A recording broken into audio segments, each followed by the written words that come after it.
Hello and good evening, good morning, or good afternoon, whatever time of day you might be listening to this. It is Do You Expect Us to Talk commentary time, and joining me as ever is I should introduce myself first. I am the commentary host, Simulatronics, or Chris, and joining me as always is Rebecca. Hello. And David. Well, I'll clear up that time of day thing. Good evening, folks. Chris, did you forget what your name was? He also made it sound like Chris was the stage name, didn't he? Well, I went by Cinematronics till I was old enough, and then I decided to jazz it up with Chris. Call myself Chris. People wish would take it, so I thought I'd just call myself something normal. Well, they kept spelling it CS on the end, you know. It wasn't working, so I just went for Chris. But yeah, no. It was one of those things where, like, usually just when I introduce a podcast, I just like naturally assume, like, well, obviously, you know, it's me. I just introduce the podcast and go straight into it, and then goes, oh shit, I've actually said who I am first, because if you're like doing Expect to Talk, usually you expect Rebecca's voice to pop in first. But anyway, yes, so it's commentary time, and it's me hosting, as always, and it was David's choice, wasn't it, Dave? It was, yes. I went all over the map on this, because for nearly a year, this has been like on the back burner, because we've been on one series for like nearly a year, with breaks and stuff. And so for about 10 and a half months of the 11, I think it's been, this was going to be Dr. No. And then I watched Dr. No about 6 weeks ago and had the worst viewing I've ever had with it. I really like it still, but it was one of those viewings where it's like, I'm not watching this again in a month's time. I can't be doing with it. But I thought I'll leave it on as a maybe, because we've done one less Sean Connery than we have Roger Moore film. So that was a possibility. And then I thought about redoing that View to a Kill, because we were going to redo that at some point, because we've done it before, but it was just an interview with Mark Connell, really. One of our comments on YouTube are like, you didn't talk about the film, and it's like, well, we never do, but interviewing Mark Connell, so you know. we ought to occasionally like acknowledge it's on. So fair enough. And then about 2 or 3 weeks ago, I committed the heinous crime of watching a Bond film on ITV.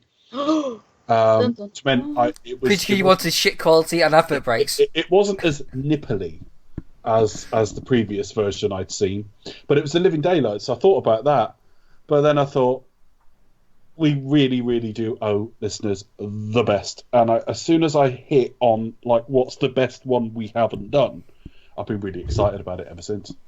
So clearly the right choice. So tonight we'll be covering Casino Royale. Yeah, and this was heavily in our top 3, wasn't it? It was my number 1. I think it was your number 2, wasn't it, Dave? It's just like Endgame. We got a 1, 2, and a 3 out of it. Yeah. Was it? Was back in number 3? Yeah. Oh, yeah, okay. But number 3. It was so long ago. I can't really remember. I'm a dangerous renegade, thinks Becca, as she puts it outside the top 2. Shock horror. No, There's much deeper we all put it top 3. So it is. If you were to aggregate all of our rankings, it would like finish second, if you like. Yeah. To On Her Majesty's Secret Service, which we did very early. That was like the second commentary we ever did, like nearly 4 years ago. So that was hugely popular. All of our commentaries tend to be popular, as our rankings show. They get better. They get sort of more hit. I don't really follow hits too closely, but even if you glance at like YouTube, which would be a fraction of our listeners, because most people will listen to the audio. The commentaries do well. They do better than most things. I can find mine. You get better with age. Yeah. So I'm kind of excited. I don't know how. I mean, I'm excited to watch it. I think things with this film, it is always one you can just pop on and you watch with at ease. So it's very you don't have to be watchable. in a particular kind of mood or headspace to watch Yeah. it. I think you can just watch it any time, at any occasion. Well, within reason. As you say, any occasion. If I sat there with it on a tablet at a funeral. Yeah, no, that's what I said. Within reason. Yeah. Well, fair. If you had your headphones in, I don't think anyone would mind. Yeah.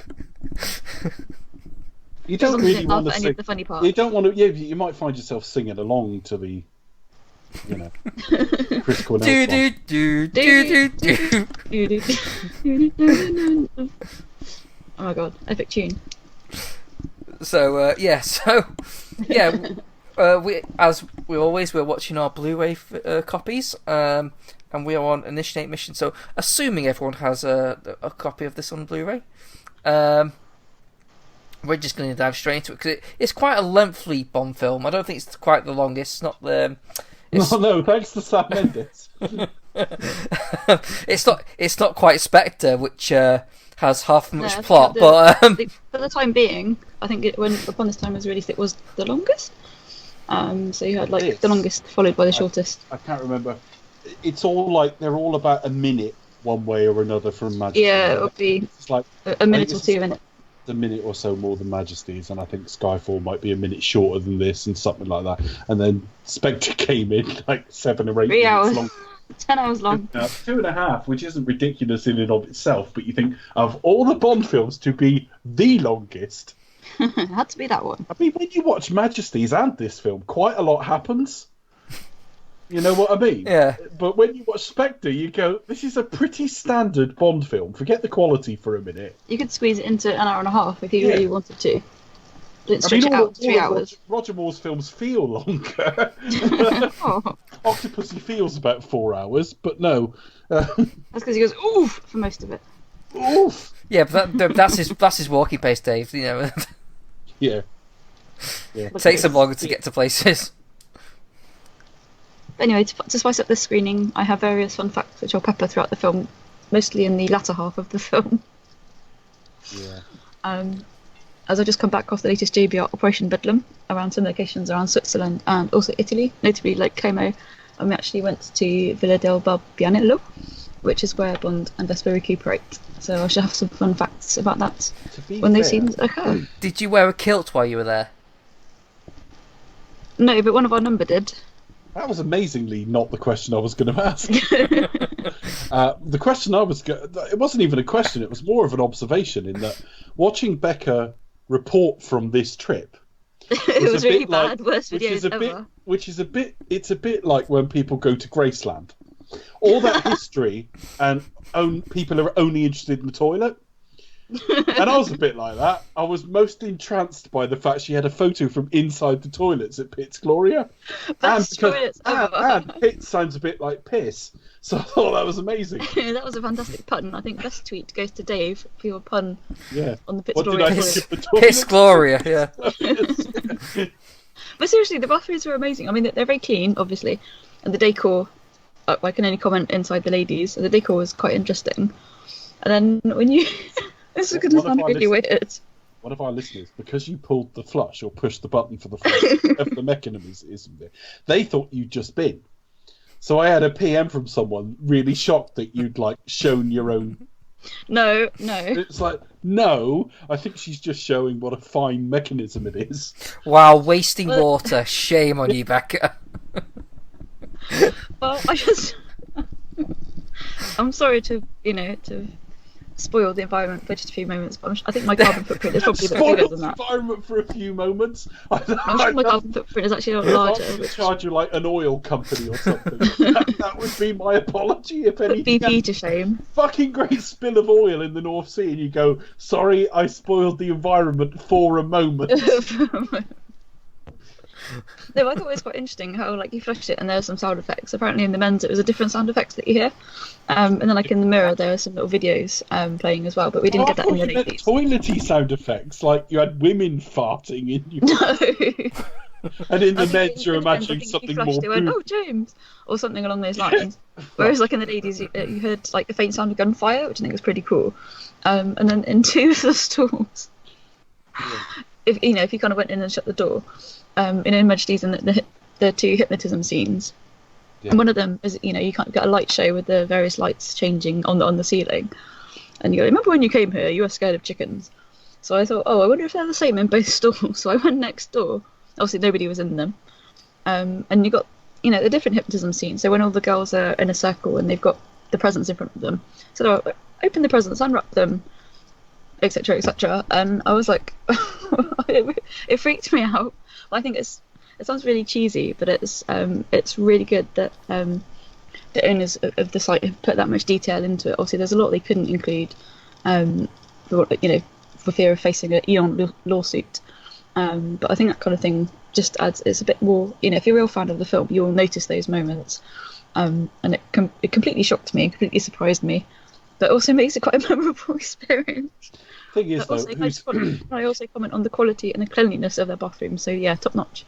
The only thing is, if you're going to sue based on what's going on in the toilet, the only worry is more things you can sue about. If they don't settle, you might have to testify, and then it'll be, what were you up to, Miss Andrews? And you'd be like, well, I was having a shit. And and then it happened. So, can you describe the nature of this? No. More watery than usual, but I had been travelling. It's all that rich food. Yeah. So, point on the Bristol stool chart where the. I was going to say, yeah, please give me a number between 1 and 7 or something. Yeah. Is it on the stool chart? Stool chart? I thought you said Bristol chart. Separate chart. I've been doing this all wrong. A big Bristol chart. Yeah. But no, seriously, listeners, if you're lucky enough to have been to Pits Gloria since, certainly it's had the refit, and you can comment on the toilet quality. You can confirm that there's, lots of. If you've had a shit at Pits Gloria, talk@gmail.com. But seriously, we were all commenting about how great the toilets were. All commenting. You were there with mostly blokes. Did you call them in? Did you open the door and say, "Come in here, lads. Look at this," and then pointed at the flush? No, I didn't. I was trying to fend off all the No, obviously it was really busy, so I kind of had to pick my moment and go in when a time when it was quite quiet. But I was like, "Oh, shall I nip into the men's?" But I thought, no, I won't. I'll just ask my male colleagues. How was it for you? Well, worse, I'd have gone into the men's. But no, I was like, what happens inside the men's? This happens inside the ladies. What is it like in the gents? And yeah, I wasn't the only one to make a video. So. We better get on with this, because this is now going to be definitely our first 2-day podcast, because we will now finish tomorrow. You in the morning. Yeah, that's all right. I don't mind. I've only got to pretend to work tomorrow. So you can listen to our podcast whilst doing a spreadsheet. Indeed. Yeah. So with that being said, let's crack on with it, shall we? So on 3, I shall press press initiate mission. So count 1, 2, and 3. Prepare to watch the greatest movie ever made. With a wonderful Burt Bacharach score. Oh, wrong Casino Royale. Do you reckon there was people in the cinema who generally thought, "Oh shit, it's not all black and white, is it?" I thought, yeah. Well, they were. I was wondering if there were people in the cinema thinking that I used to love this film back in the day. Back in the 1960s. This one. Back when the world was in black and white. This is the first Columbia one as well. I bet there are people who thought they'd gone into the wrong film. What the hell's the Columbia logo? Yeah, they were expecting to see the gun barrel. I'm like, what is this? This isn't a Bond film. Yeah, they did have to make a big thing about there not being a gun barrel. Right. It'll take another few films before we see the gun barrel at the start. Yeah. Right, we've got to prove he's in Eastern Europe. How do we do it? Well, yeah. Quick shoot at a Dutch angle.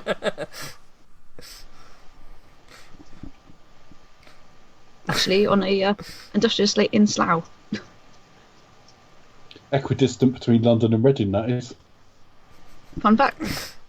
My kind of town. More probably convenient than a Tesco Express. Yeah, I think the hat's kind of a bit more of a throwback. I think it just gives that sort of old Bond. Yeah. This had me straight away. This was just like, oh, look at that! Look at the fucking eyes. Even in black and white, this guy is a killer. I mean, Pierce Brosnan, his eyes would be really, really narrow now, wouldn't they? And his lips so pursed. We're doing that one lip all the time. And you couldn't have had Sean in this one because he'd have had to be going on about section chief. Just... Too many S's. Not well.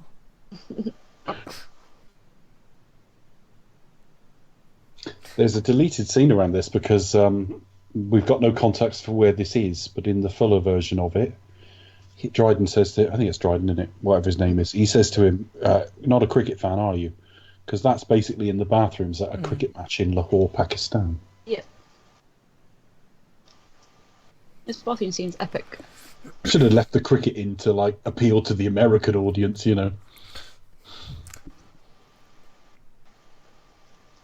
I bet they'll attempt to do a line of, like, that's not cricket, is it? That would have been a great pun. Not well. Yeah. I like the fact that. Do you think the cleaners legged it? There must be a longer version of this where the cleaner legged it. Because I've never noticed that before. The cleaning trolley's there. Not touching that. You think there's just a guy there awkwardly waiting to wash his hands?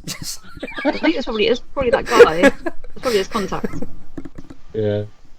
Reminds me of that smorgasbord story I told. I'd be stood there with stage fright now, trying to piss, but I couldn't. And whistling, that kind of trying to ignore anything's happening.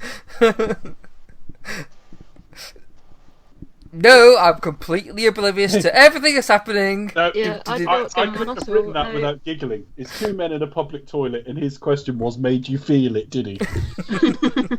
Now we were busy fighting. No, you're too busy having a scrap. There's usually also that cutaway with if it definitely was a Roger film, there'll be that cutaway of like someone in the cubicle just sort of going, "Oh my god, what's going on?" Yes, there would. There'd have to be like people watching this. Yeah, that gun barrel's great, except amazing gun barrel. Except for the blood. Literally, this theme tune is legendary. The only thing I could advise is to crank it up to 11 and play it as loudly as you can. Unless you've got one of those TVs that goes up to 100, 11's really quiet. Well, it's a kind of a Spinal Tap, isn't it? So, but yeah, crank it up to 111 stupid, as high as it'll go. And this is probably the prettiest titles, certainly in the Daniel Craig era. I love Daniel Kleinman's work anyway, but I think for me, it's like, the most gorgeous titles of his era of the series. The richest are Skyfall, but these are the most, like, striking. Yeah, most colourful, definitely. Skyfall is really loaded with meaning. This is this in high enough resolution. So is this as well? To look a bit 3D. Yeah, that looks amazing. The lyrics are great as well. Yeah. But to be honest, like when I first heard the song, I was like, what is this? I was a bit like, it was a real grower. Okay. I was hoping for Dana. Dana International. Not Dana International. Dana from the 70s. Oh, Dana. Oh, right. Sorry. Well, maybe next time. Yeah. No, I was cool with it. Oh, there you go. Second unit production manager, Terry Bamber. Yeah, I got a Terry Bamber. I do like him. Yeah, everyone has in mind like whoever's like the big songstress at the time, to go for like a big, bassy number. Also featuring tech supervisor Steve Begg, who is known for working on various Jerry Anderson and subsequent Jamie Anderson productions. Fun fact for you there. Editor Stuart Baird, hiding away from the director's chair after Star Trek Nemesis. Yeah. No. Want to have a break, maybe. No, I had nothing to do That seems to be kind of like a common, if you're an editor, then the next step up would be a director. I think generally, in my experience of watching films, you tend to be quite, you've got a good eye for it, as we've seen with Peter Hunt on Majesties. His titles are so pretty. Can't get over it. Yeah, I've got over it now. Oh. I got my breath back after after 13 years. And I was like, look how clever that is. 007 in the card look. and then it's like on the computer screen. And it's not even Windows. I mean, I heard it was originally going to be like sort of the making of his like license. You said this. It was a really stupid idea. Action fucking lamination. I remember having that. Action lamination. Yeah.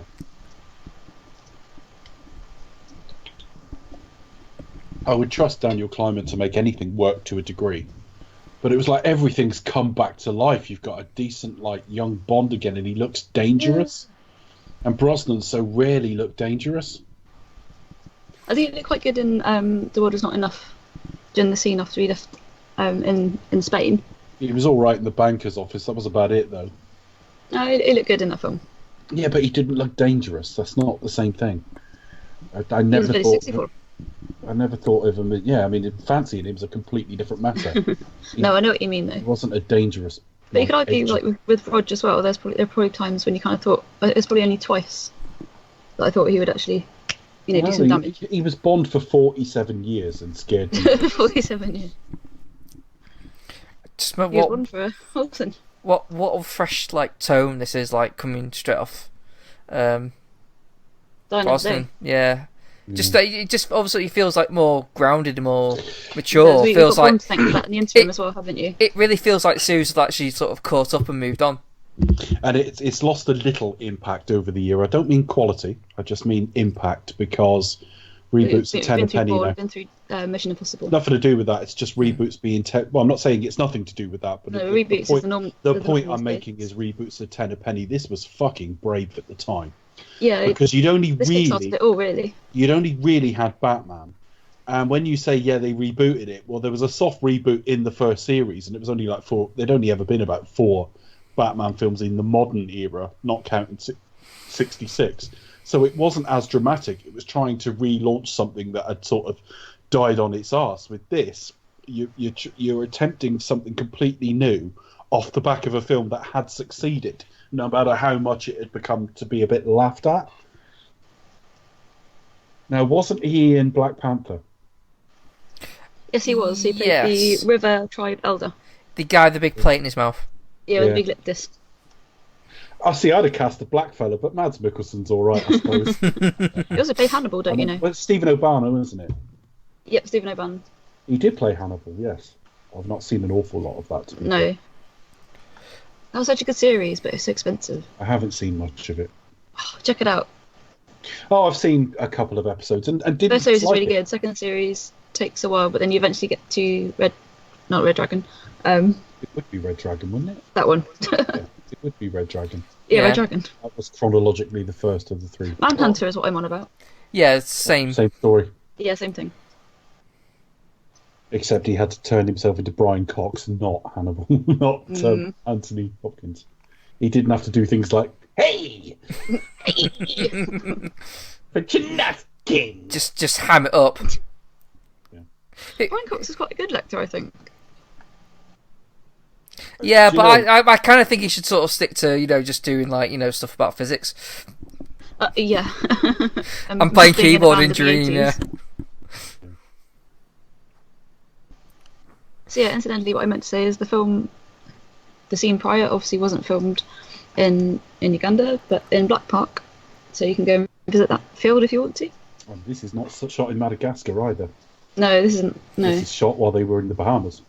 Less than sunny. This is called Back in Skyfall. Stop touching your ear. Stop touching your ear. Wear better shirts while we're giving advice. Those shirts cost £300 now. Do they? I think, yeah. I mean, I'm no style guru, but I just remember thinking when I first saw shots from this film, it was him later in the same sequence in the embassy, and I was a little bit like, what the fuck's he wearing? Yeah, what's he wearing? A nice flowery shirt. No, I think if you look up Human Research on Facebook, it's run by my friend Peter, who's also a member of JPR. He's also on Instagram as well, and he's been gifted quite a few of the Oliver Brown items that they do from the new Bond range. So he kind of models those. He's also reviewed a few of Daniel Craig shirts from this film, and there's many other shirts of Daniel Craig that he's worn during the Bond era. So you might go and check that out. Why not? It always like sold me like in the role when he just sort of remained calm and still till the guy ran past and he just then decided to peg it. It's just that sort of it's just that moment of like knowing when to be calm and then knowing when to move. Yeah, exactly. He's got that sort of decisiveness about him, hasn't he?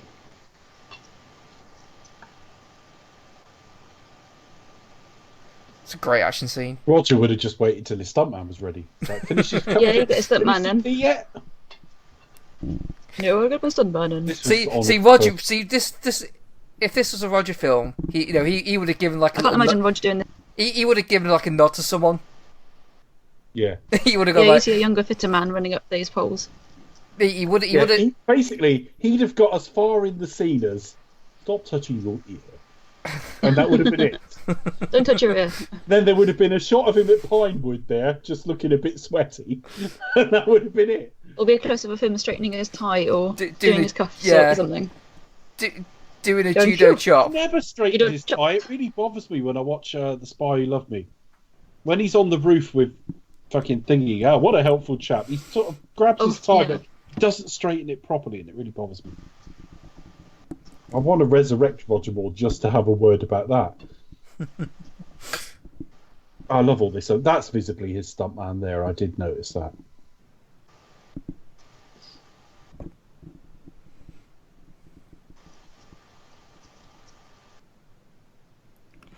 But you just tell from the physicality of it, We hadn't seen this, and again, we're used to it now with other franchises and stuff, and actors throwing themselves into things. But this was something else.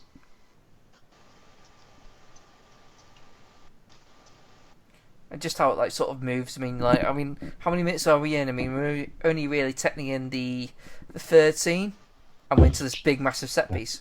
About 13 minutes in.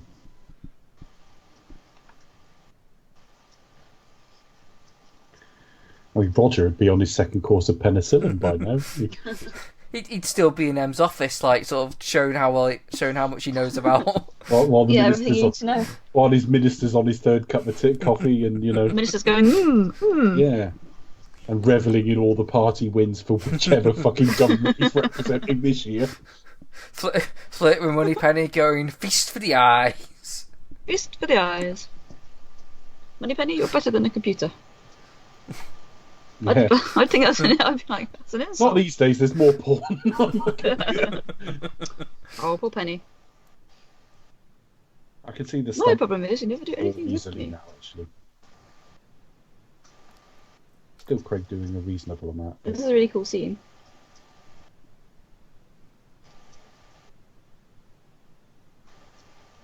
It kind of shows at once how like rough and ready Bonded is as well. Yeah. Well, it sounds really silly, but like it's not I till do right to the very suspect end. in Bond 25 there's going to be a lot of him sitting down, isn't there? Sure for the shit. I'll send my stuntman to do it. It's just the guy's getting injury prone, and he's still in a cast now. Well, he's literally been given the boot, hasn't he? Because he's done his ankle in. And he's got. That could be protective. It may not be as bad as it looks, but it doesn't. No, it might be lots of protective money in measures. action. Though I trust those crutches were designed by Q Branch. But anything you see in the paper, you just got to take with a pinch of salt, really, haven't you? It's all a bit of drama. This is the same building they had in Thunderball. Oh yes. They've never finished this building, basically. No, it's still going. So yeah, it was in Thunderball. Still hasn't been finished. Which building in Thunderball? This building site you see in Thunderball. There he is, running through the set of Die Another Day. There, just falls apart. Excuse me. But it's when in Die Another Day they burst out of the clinic and the wall just gives way so easily, and you think, God, it's so papier-mâché wall. Yeah. That's quite an iconic scene, though, isn't it? The bit where he just charges through the wall. I thought you meant Die Another Day. I was thinking the bit No, where not they in get out of the Die clinic is Another not Day, no. iconic. Yes. No, the scene in Casino Royale where he just charges through the wall. I think that's kind of. One of the first shots you see as well is where he jumps off this vehicle he's on, and he gets on in a minute and sort of rolls and looks forward. That was that's a typical Bond thing, isn't it? So pitches himself to the back of the van. Yeah. But I'm fucking knackered. Bloody hell. Bloody hell. We don't see a lot of like blood or scratches, and you kind of see here that he's all scratched and he's all sweaty, and so you kind of get a more sense of the humanity of it and the physical exertion that he puts through. I reckon his pants must chafe right now. Yeah, ripped to shreds. Is that what it is? His nutsack's a bit red raw by now. He's like, oh my nuts. I mean, it would be. I mean, it's hot, sweaty, Oh, And stink as well. Bet it's got a right I stinky love this. crack. This was on the first reveal as well. Walk in, bang. That was on. I think it was the film program. Back when it was Good old film program. Yeah. I didn't watch it after Jonathan Ross left it, and he was like a pale Barry Norman anyway. But once he left, and they started retooling it and fucking around with the format involved. Yeah, that's a shame. I think I gave up on. And the thing is, sort of, film 2018 or whenever the last iteration was. Nowhere near. I got nowhere near that far. No. It finished though, didn't it? I think I gave up on it back on 2016. I think probably a couple of years ago. ago. When I was a kid, he presented a film show called The Incredibly Strange Film Show, and it would have a lot of like genre and beam. I grew up knowing Jonathan Ross was a big film person. So he's a real film buff, isn't he? When he originally replaced Barry Norman, everyone was like, "Oh, they just put a lightweight presenter in there." It's like, no, he's a proper film guy. Yeah, he actually knows his stuff. When they replaced him, and who they replaced him with, I was like, "Oh, that is really fucking lame." They have literally just put like a presenter in, so I didn't bother. And there's no market for it anymore. You don't need that film show. No, you don't need it. So you've got podcasts, you've got streaming. Once upon a time, though, it was very good. And to be fair, they messed the film program as well. They kind of messed it around with the schedule so much. Like it was on at 2 a.m. or something. It was always on late, but I mean, it used to be like 11:35 or 11:05 or something like that. This is the one bit in the film that really looks like a set. Yeah, I would agree with you there. In fact, that is a map painting of trees behind him. I can see it. It is map painting. That's lame. I think Blu-ray. I've just called it lame. I hate that word. Many pros and cons of Blu-ray. Detail looks amazing, but also detail looks amazing. You can notice things. You say Blu-ray though, but I mean resolution on the cinema screen's higher. Yeah. So I mean, it's nothing we haven't seen, and it never quite looked right. But sometimes it's a couple of seconds on the screen, and then it's gone again. You're on to the next thing. So. Yeah, and we've all only seen this once. So it's immediately obvious, but I feel kind of bad because I remember I think when. Yeah, I first saw the 4K restoration of Goldfinger, and I was like, I kind of know he's wearing a knitted tie. So he's going to be gutted when he finds out this is his Mr. Skin password or something. See, this is how old this film is. I mean, it's got a phone that old. Yeah, those phones. We didn't have touchscreens, didn't have smartphones back in 2006. It dated very quickly. And that's a bit blue screen as well. The first smartphone was like the following year. So, and we all had them by about 2010, 2011. You kind of had those big, sort of whack phones, didn't you, as well? And then I think the following year, then you started to get proper smartphones. Or what you now know is smartphone. Well, I got one to sort of cheer myself up, literally like a week after my father passed.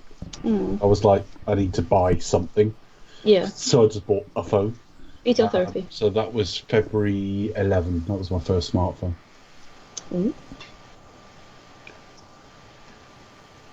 Now, I'd never seen Mads Mikkelsen in anything before. His girlfriend there, Irene or whatever she's called, she was in an episode of Friends. Oh, yeah. She was in an episode, completely different hair in it. And it was the episode where, Chandler and Ross were trying to one-up each other on, a school reunion. And she turned up because, Chandler had announced Ross was dead or something. No. Yeah. And obviously also in the scene we have Sai-Chen, who you remember from Union Twice, who gives Bond a very best duck. Peking duck. This is going to be awkward when Daniel Craig meets her later then, because technically he's fucked her. Darling, I gave you a really best duck. Really. Yeah. Bond has had her. Luckily they don't remember each other though. Yeah, it's a reboot though, isn't it? So it'll be the same but different, She'll just blow him this time or something. Same but different. Now, yeah, this M feels a little different, even though it's the same one. Partly because her tits are on display, which was a bit of a surprise. Sexy Dame Judi. Sexy M. It's not M, it's I do like a line, Christ, I missed the gold ball. I think that's quite funny. That's great. It's just all so much more direct.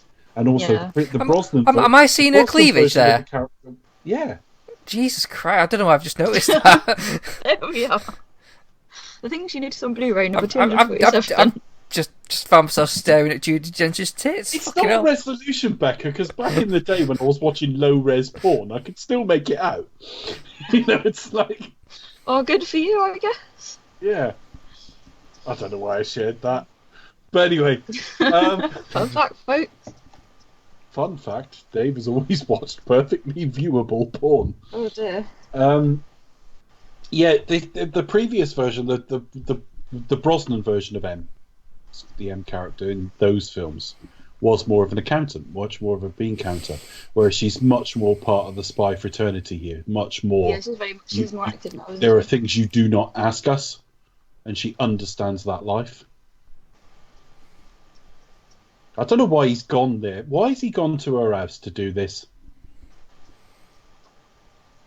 Is she the only one with a government computer or something? I think so. Probably an access thing, but it's probably partially like a, him being a cocky twat. Yeah.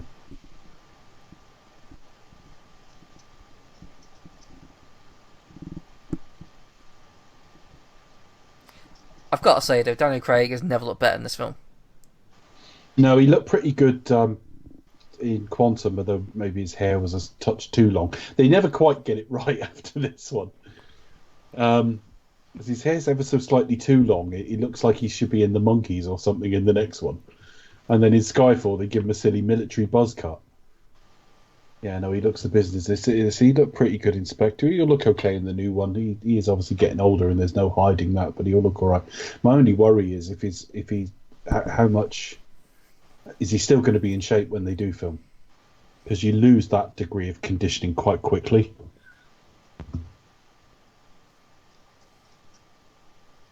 I thought M was a randomly assigned letter. I didn't think it stood for. Well, now we know, thanks to Spectre, we know it doesn't mean moron. But we all know what C means. Yeah. Not the word they said. No. I wish they hadn't spelt that joke out. It was so how do we rate this in terms of the various Bond scenes?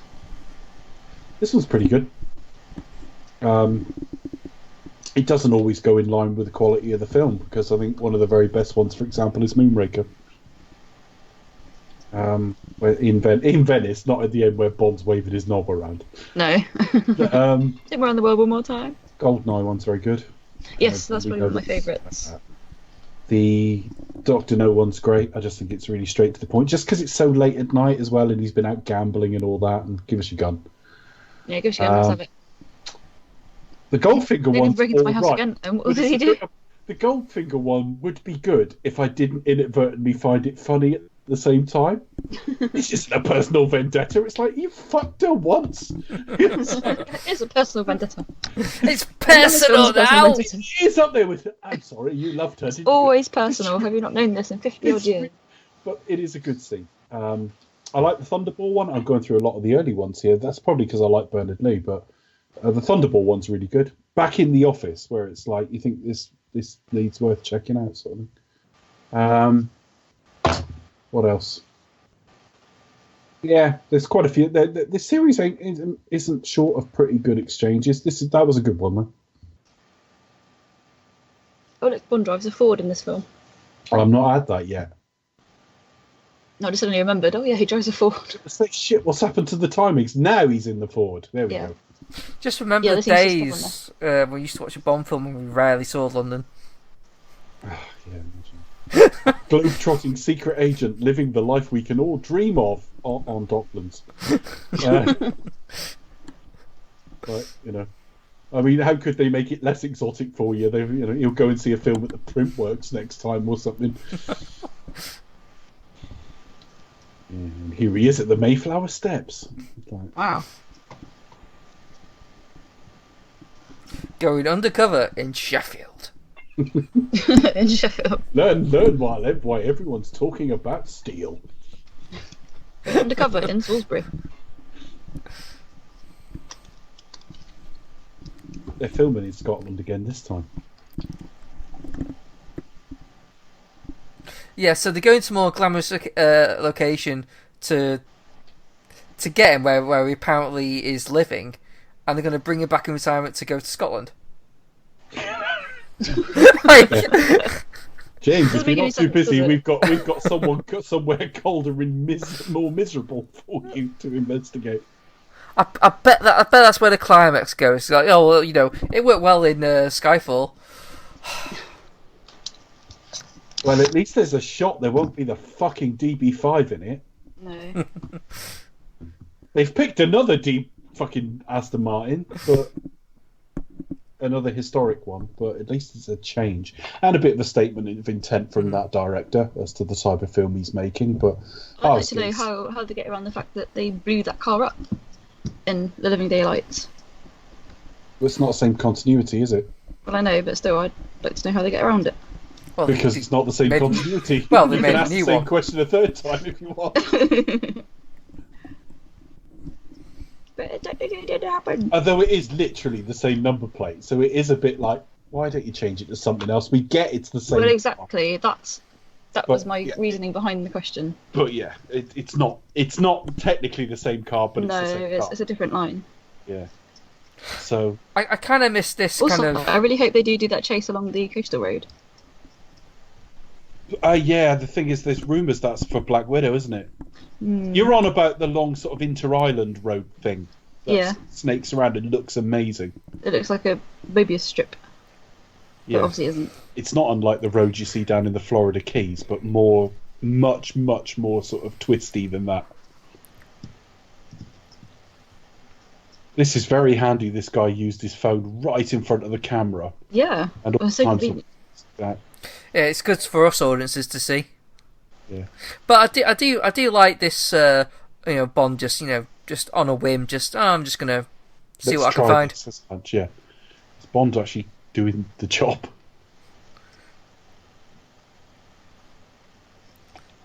Don't really see that anymore.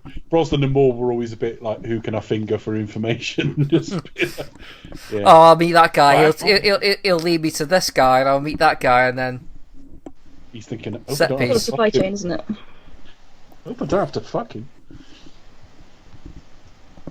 No, she's all like, hello, isn't she? And I, yes. Oh, hello, sexy man. See, when he chats up the receptionist, I'm pretty sure she wouldn't be able to do that today due to GDPR. Yeah, but hang on a minute. Where in the world are they, Becca? No, I know, I'm only joking. Obviously, that wouldn't apply because they're in the Bahamas. GDPR being European Union rule, of course. I know it. But yeah, if they were in Europe, And data regulations. That then is. GDPR would apply, but because they're in Bahamas, no. Basically, if you're in the UK now, any fucking website you go to asks you about 12 times whether you're all right with cookies because they care about your privacy. And that's GDPR legislation. I'd rather be fucking spied on than this bollocks. It's getting on my tits. I've always found it funny how she sort of sits really, really upright on the horse, like, here are my breasts. I think she looks magnificent on the horse, and he looks magnificent coming out of the ocean. it's almost if she wants to show him off, Dave. Shameless.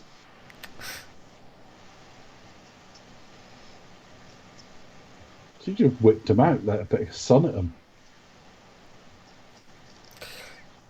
He's in there, look. With the woman. Sort of horsing around.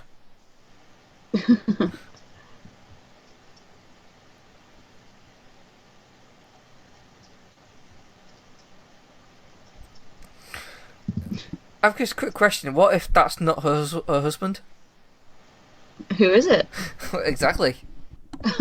Well, It's not Mr. M. he is her husband, and he doesn't shag her. So I'm suspecting if he wasn't her husband, he wouldn't shag her.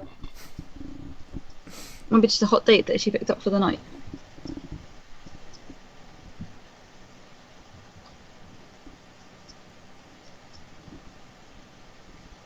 But what if Demetrios was gay? Would Bond have to seduce his boyfriend? Who knows? Yeah, well, that's a scenario we've not seen Bond do.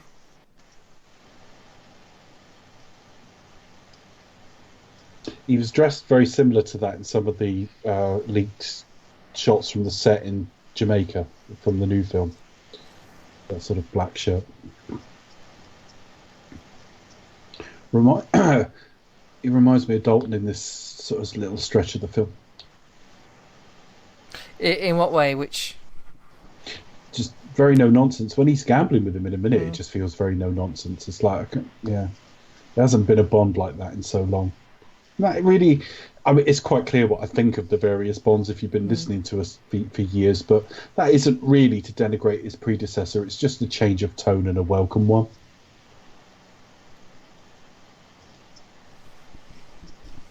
No one would have played this quite like Daniel Craig, but Pierce would have narrowed his eyes and pursed his lips. That's what he did. You'd be looking at him and thinking about him and trying to psych him out at cards and stuff, and you could actually see how he would play it. Whereas Daniel Craig hasn't actually quite played this sequence the way I thought he would, knowing him as an actor now. And when you think about it, Dalton used to do that. He used to do like takes that weren't necessarily expected. They weren't wildly off the wall. They just weren't what you would guess. If you think about how he delivers the problem eliminator line, that's a pretty non-standard delivery of it. And I think the way he plays this scene is pretty non-standard as well. It's direct, but he's quite relaxed and sat back in his chair and stuff. You know, a lot of other actors would be, you know, leaning forward and being a lot more serious about it. Yeah, trying to like one up him, but yeah, I mean, but he's watching Demetrius's eyes, which fits with what we learn later.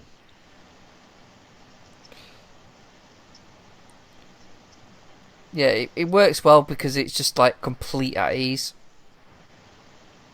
Yeah.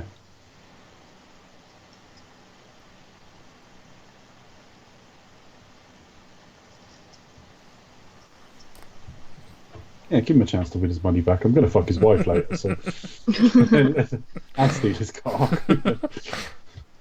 let's at least give him one effort at a moment of glory. So he's looking at her thinking like, well, I'm just about to really fuck him, so yeah, go for it. And he's good as well. He's good at cards. The film established Demetrius is good at cards, which tells you Bond is very good at cards. Yes, he's exceptionally good at cards. Yeah, Demetrius has been there like bankrupting other people all week. It also shows you that he takes risks, as does Bond. So it's not like a Goldfinger where he's cheating. He'll stick on 5. Already. 2 likes to live dangerous. Want to play it safe? Let's play it safe. Please stay alive.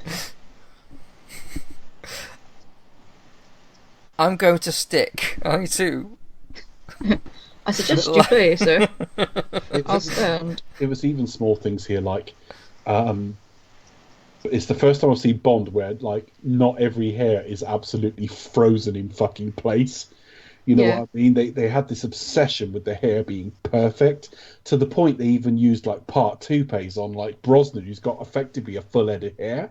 Don't be so silly. You're just getting very daft about hairline now.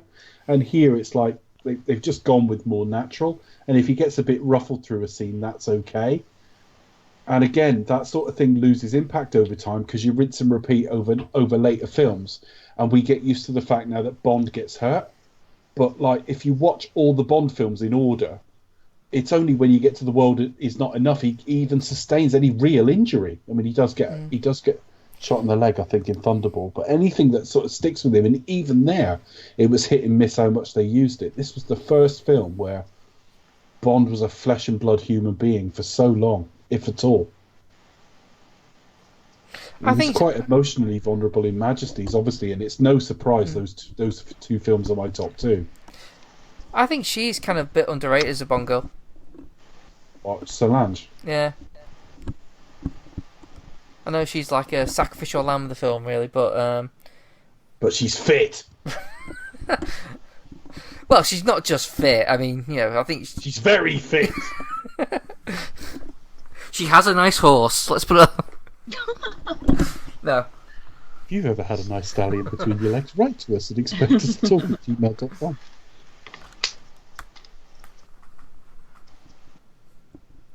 No, but she's a good she's a good sacrificial lamb series. You know, there's the kind of tragic, kind of like exotic character. Yeah, and she's fit. And she's fit. He hasn't had to do a moose.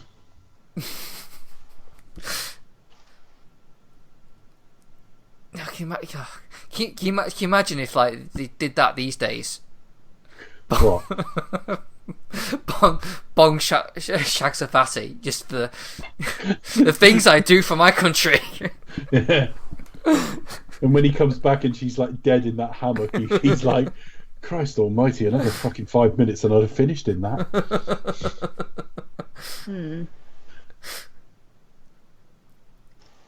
Yeah, Becca's not impressed, but The sudden change here. Oh, no, I wasn't paying attention. Sorry. No, he was. Oh, she was having a quiet moment. I was too busy researching my fun facts about. That's fab facts. That's fab, I've been listening folks. too much of the Jerry Anderson podcast. Sorry. Fun facts about the Italian villa. That's good news. Becca missed us talking about fucking a fatty. Anyway, Well, I disagree. But anyway. fair enough. We won't then. I like the sudden change here, though, where he puts the phone down. It's like, no, one puts the phone down. Christ, that's literally. Hello.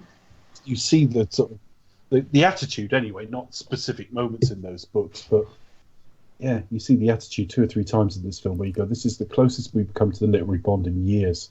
But because he doesn't look like the description and he's more muscular and stuff like that, people don't see that.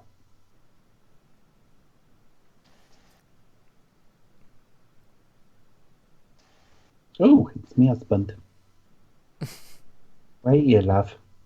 Excuse me. I'll tell him about my sisters.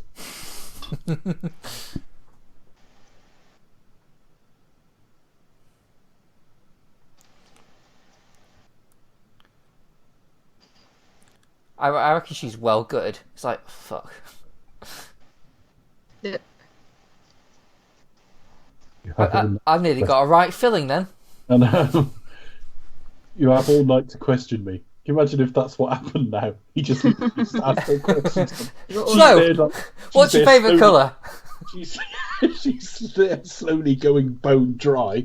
And he's like, so, where'd you go to school?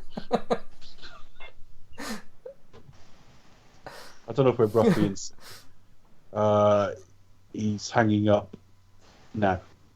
So that's where we are. It's just cut to outside. He's just driving. Have you seen the movie Brief Encounter? Yeah, there's no shagging in it. Be disappointing. I'm sure somewhere there's like a porno version. I doubt it. I doubt it. Because who would that be for? Which market is desperate to watch? Well, there must be like a adult movie called Brief Encounter. Possibly. Not based on either Body Worlds. Mm-hmm. Oh, do you remember this? This is a bit of a flashback, isn't it? When Body Worlds was all the rage. It's not something I'm desperate to go to be fair. I think I really wanted to go at the time, but missed it. I think it's making a comeback. Body. I seem to remember Channel 4 did a series of programmes where they would do like autopsies or look at the bodies of people who had died and figure out what was wrong with them. I think it was really interesting. So you learn a lot about the human anatomy. Or I could just pick up a textbook and... Or we could just read the textbook. Yeah. But yeah, it's a bit like literally morbid curiosity, isn't it? It's like, ugh. On one hand, these are real people, but also on the second hand, ugh. But again, it's something else that dictates the film. He does in some shots, doesn't he? But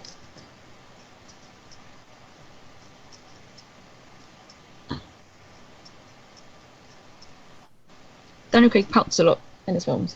Doesn't pout at all. That's where his lips rest. I've decided. The pouty Bond. In a few scenes, he does do it. Brosnan would look like he was being strangled now, wouldn't he? And Roger Moore wouldn't be there. It would just be someone who looks a bit like him. A younger, fitter man. Right, I said my stuntman to do it. That little tap on the cheek was a bit Connery then. Yeah, that's a bit of a Connery nod, I think. Ellipsis! That was him, and he sent it from Cheltenham! Because 01242 is Cheltenham's dialing code. So it was literally Cheltenham. Yeah. I know it's probably because this is kind of like the Bond Begins, but I do like the non-suit Bond. Like he's not always in like dressed Not up. always. in a suit, Casual yeah. Bond. That suited me in like License to Kill and stuff. Smart cash. Yeah. Hello, Cheltenham! I'd like a taxi, please. I'd like to see this film in Cheltenham. I've got to go back and finish off some bird I was working on. Again, like What do you mean you don't drive to the Bahamas from here? Again, I just love the taking a random shot, just seeing, just like Give it a go. Yeah. Someone might answer it Yeah, right here. definitely. He's taking a big risk. Otherwise, I might end up murdering someone who's accidentally answered the phone around the same time. Oh, Richard Branson coming up soon. Wow, that'll be exciting. British Airways cut it out of their airline version. That's how petty the two companies are about each other. I flew with BA recently. That was good fun. Although we didn't have. Oh, he hates flying. They didn't have used Deborah Moore Murdoch serving and us a Bates martini. used to have to like drug him to get him on a flight. Oh, right. pity the fool.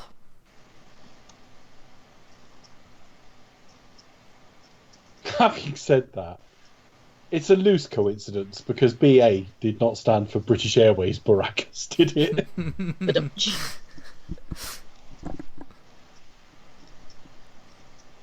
Oh, bollocks! Where's he gone? Behind the screen. We lost him. I would have loved it if it was just like him, just like ducking somewhere, just like giggling. He can't see me. What? Like he Hiding completely behind him. undermines himself by waving to him afterwards and going, "At you, didn't I?" Bollocks! Just taps on his shoulder, it's like, looking for me, yay!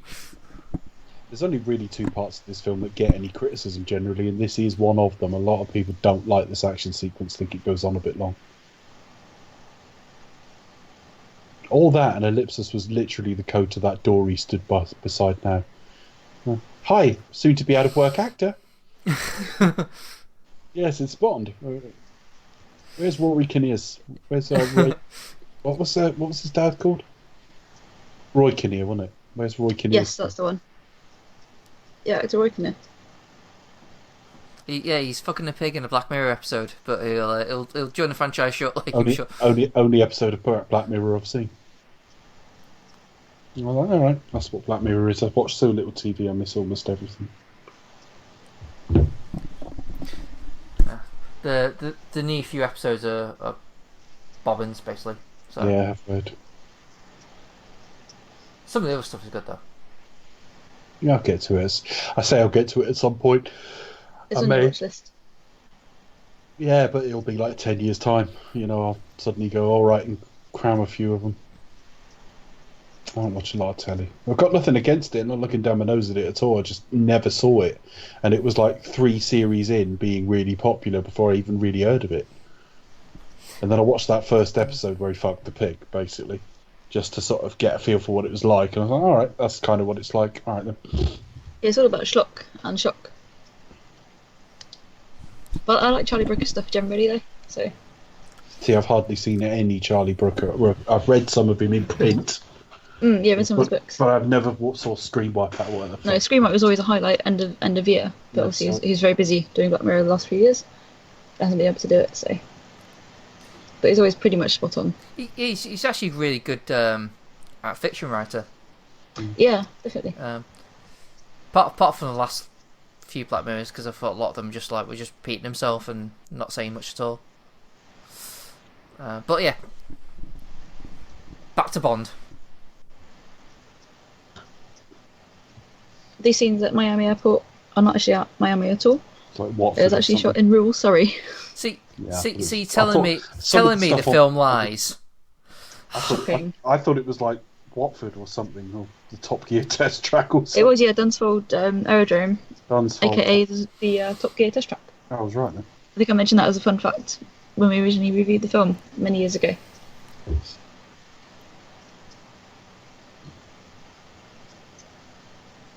That's fun, folks. Remix. That's fun. This is like pop-up video. Pop-up video. See, this is something you normally see towards the end of the film. Yeah, I do better with action when it's seeded through a film a little bit better. And there's the director getting his net broken. Mm. Yes, I see a cameo by the director. I don't think I'd ever noticed that. That's something you don't get very often. You usually get kind of like Michael G. Wilson or another producer. I'd rather film, it was the director. I absolutely loathe Michael G. Wilson making. Sometimes you don't get the the director. What's it called? I don't mind cameos. I don't mind directors doing a little sort of that's me. Oh yeah, but I really don't like Michael G. Wilson making them. But there you go. He's done it for years now. And Ollie's there, but. I think this is the last time we consider him slimed. When they consider him slimed. That's the best one. That's say, the best one for me. See, that's the worst one. I can't stick it.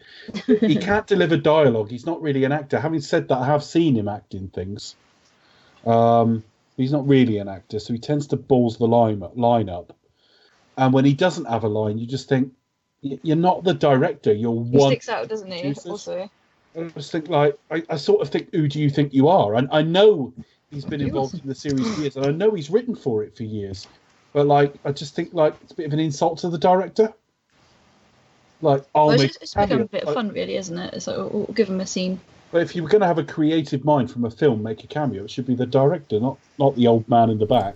I'd say probably just for like the name, but Bob Broccoli be the one to have a cameo because it's I was going to say if you were doing it, it should be one of the Broccolis. Yeah, I know he's as much family as hers, but I wouldn't have them do it. Full stop. I don't like it. And every time they've given him a line, he's been dreadful. And in Goldeneye, where I don't think they give him a line, they just have him react, so he's saying no or something. And it's so badly done. You just go everyone else around that table's an actor except that guy in the middle. And it's Michael G. Wilson. The guy who stands out with a moustache. Yeah, I know. And now it's going to look really sad because he's aged quite dramatically since the last film. Well, I'm not surprised, how long it's taken. Yeah. He was 12 in the last one. But let the director do it or don't do it. Because the general public don't fucking know who he is anyway. That's just me.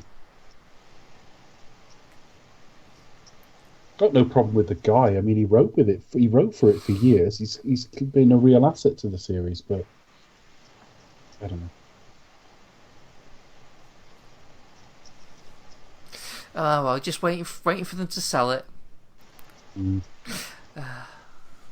I can see it happening now. I think they probably will sell it after this one, after the new one. Well, I look at it and think, they're really bad at press now, and the stuff around Craig's injury and stuff has got out of control. Whereas when you think Tom Cruise broke his ankle, they got right on top of that straight away. And Macquarie was on social media immediately going, yeah, he's broken it, and this is what's happened. And also running on it as well. And we think this is, and they even released the footage of it. They even used it as a bit of marketing in the end.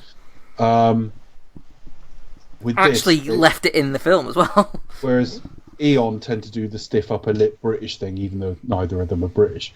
No, we keep our problems behind closed doors. And the problem with that is the rumour mill got out of control. And when they do come out with anything, they always play everything down. So you start wondering if they're being honest. So when they say he's going to take 2 weeks and he'll be all right, is that true? Or is this production absolutely in the shit because he's really badly injured? Certainly seeing him with that cast on his foot was not great. But then that could be protective. I'm still quite concerned about this production. You can still walk on it, though, can't you? So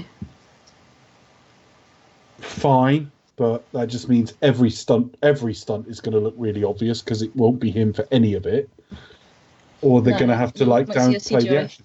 And you think by the time you're doing that, you get into like fat old Sean in like Diamonds or like late era Rog, where they're not really up to it.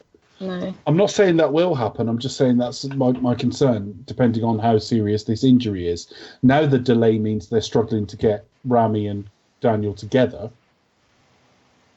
So, could end up like the Wrath of Khan. They just have to talk to each other over a fucking screen or something. I don't know. I'm quite worried about it. It's clearly been a bit of a mess. And yes, I am aware that the press are putting a negative spin on him, aware of that. But already there's been a problem. We've lost a director. We've had delays. It took they got underway, and it was like we've nearly got a script, and now the leading man's injured himself again, and the ankle is quite a vulnerable bit of the body for like action and stuff like that. So I'm a little bit worried. I think if anything was going to stop him coming back for a sixth, well, that's probably done it now. It's like, yeah, okay, the body is saying enough.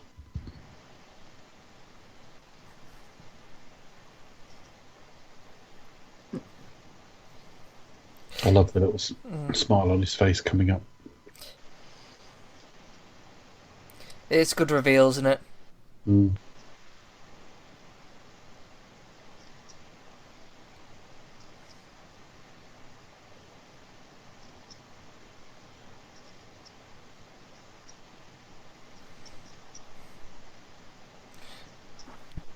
God, they don't really make use of the eyes anymore, do they? Really? Not as much.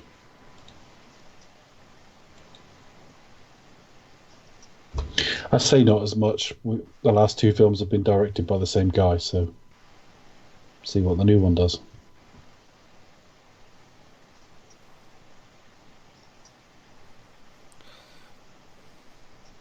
Do you think Mads Mikkelsen's aged that much? No, I think he's aging very, very well indeed.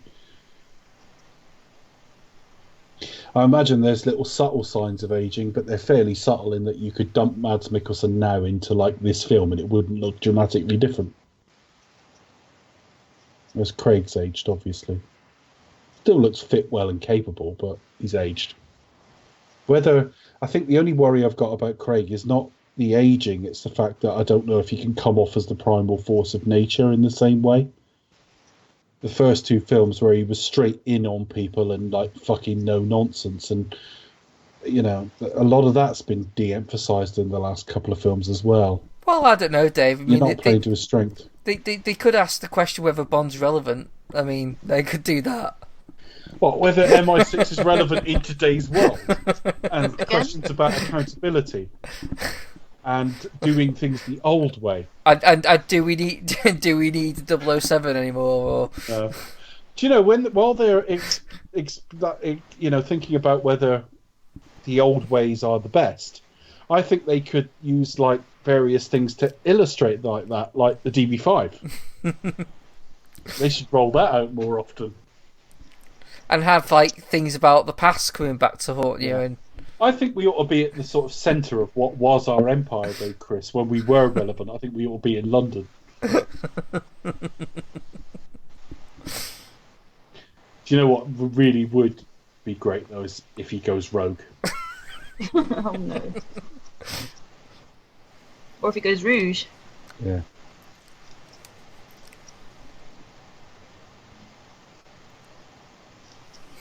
Rouge. He blushes a bit.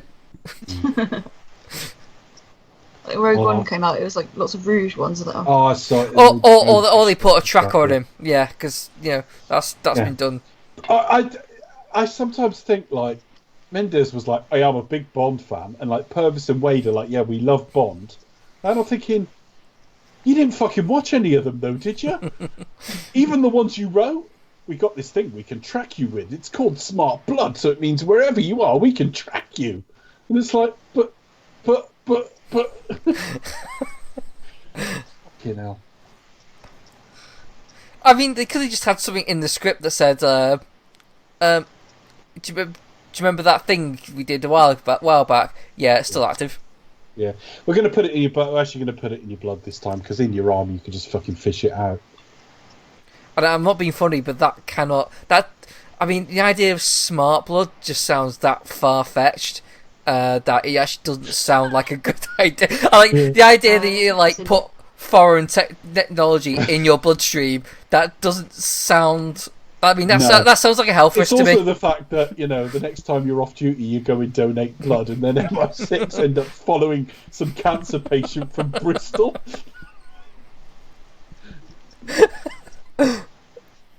We've got him, Mum. He's in chemo. I was like, now pay attention, 007. This is called smart blood. This allows us to track us wherever you are. And then, literally, walks out of MI6, has a stroke. Falls down dead. Oh.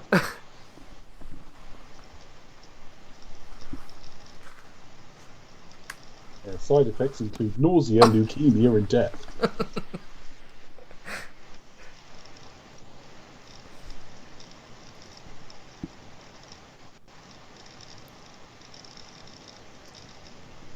Talking of people who never age. Oh, yes.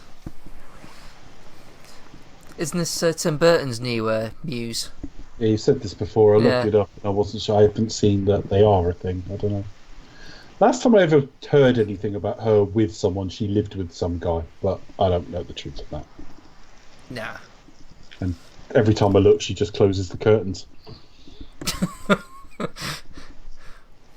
She looks like his type. So that's the only thing that makes me like, okay, yeah, I can... Well, she doesn't really look like Helena Bonham Carter, but I suppose a slightly gothic style. HBC.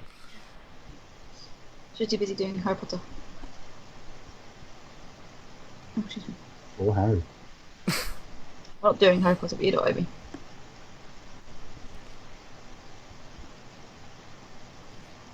Helena Bonham Carter's what broke up Ken and M's marriage, innit? Mm. Shocking. Ken and M. Ken and M. Good old Ken That's and M. some years ago, but yeah, broke up because he had an affair with Helena Bonham Carter. Yeah, of HBC.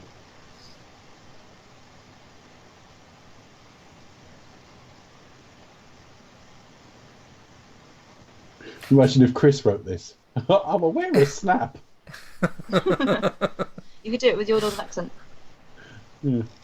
What happens is I throw down, for example, a 6, and then someone else throws down a 6, and whichever one of us yells "Snap" first wins. It's a game of reaction. And then it's It really in the is. script. One self-satisfied takes a sip of wine. What about you, Miss Lynn? You're well fit, but a bit mannish sometimes. I bet the reviews will still come out like that. The game's difficult to to understand.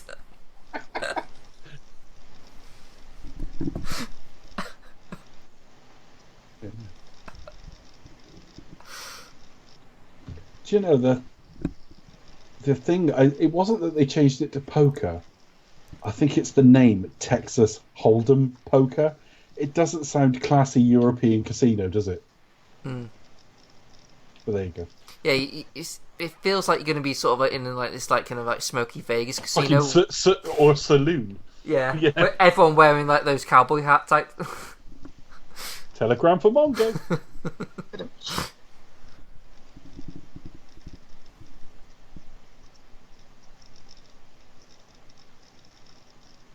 Oh, I see you're an orphan. No mother figure. Bet you suck tits like a champ. Yep.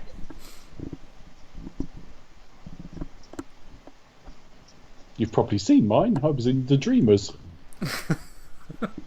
God, I blushed when they announced this woman. I was like, I've seen her naked for several hours.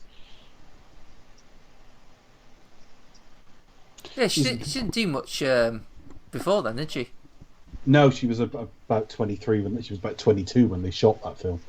Yeah, she was quite young. I mean, she's coming up on about 39 now. She's aged very, very subtly. She has hardly aged at all. And she still looks amazing. I mean, she was in that Sin City film only a couple of years ago, naked in most of the film, and gravity's having no effect on her. She's really not hardly aging at all. Yeah, she looks amazing. The film was crap, but there you go. Yeah, The first film was really good. The second film, not so much. you know what? It's one of those things where they really took the time. Like I when the first Sin City came out, I was expecting that to be like the next film, and it just never did it. And then by the time the second one came out, no one gave a shit. No kid. And it weren't very good, and they let Frank Miller sort of do it by himself, and Frank Miller's just not very good. Oh, did he make it by himself, or was it? It was Rodriguez. Was it Rodriguez again? Yeah. Oh, I'm thinking of The Spirit, which was genuinely fucking dreadful. There's something about the chromey effect of that film that like flatters women in it, because Scarlett looked amazing in The Spirit, but the film is awful. It's one of the worst films I've ever seen. I remember going to see that at the cinema. Yeah, it was awful. Yeah.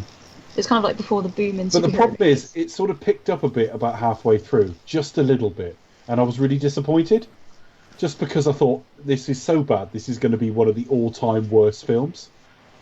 I thought, I don't want you to pick up now. I want this to be like, this is one you tell your ancestors. I want you to nosedive into absolute. Yeah, I mean, if it's going to be bad, be really, really, really hilariously, awfully bad, which it is for the most part. Not my type.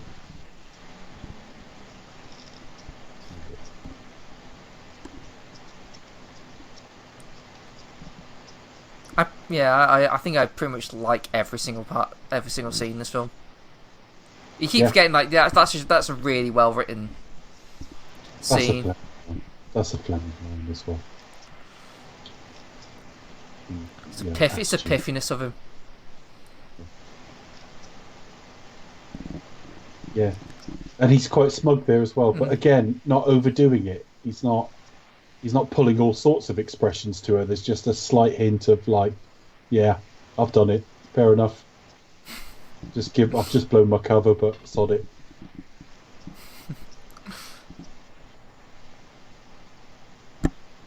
And now I'm just going to explain to you why I'm actually really smart by doing that. Yeah.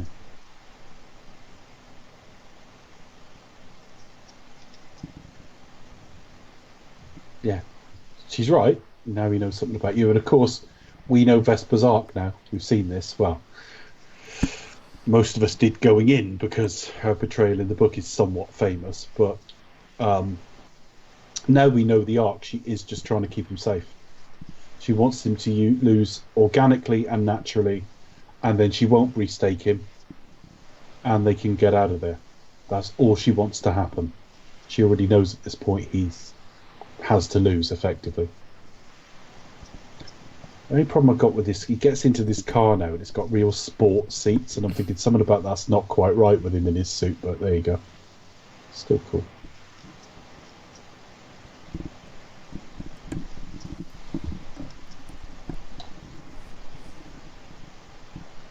It's probably the only bit of gadget there.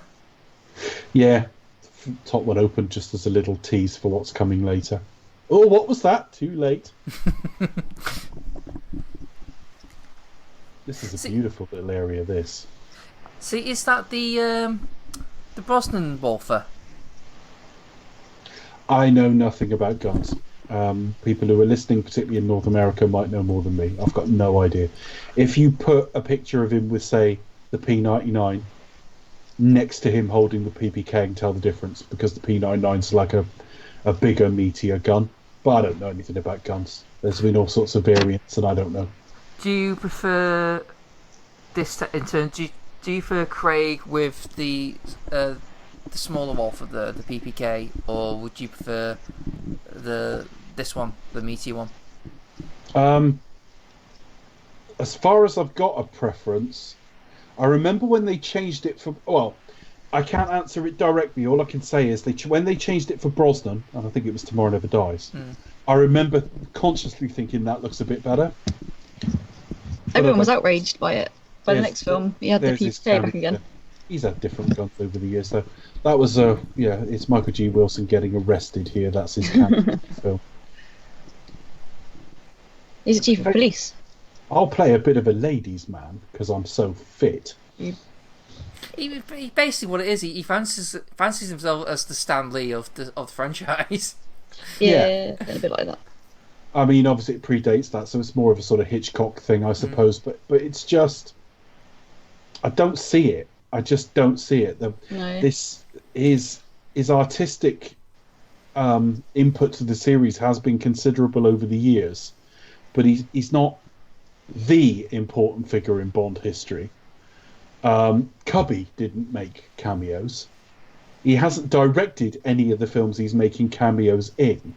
So it just seems a bit insulting to the director, whether it's meant to be or not, and completely self-aggrandizing for a guy that like nobody but the diehard fans could pick from fucking Adam.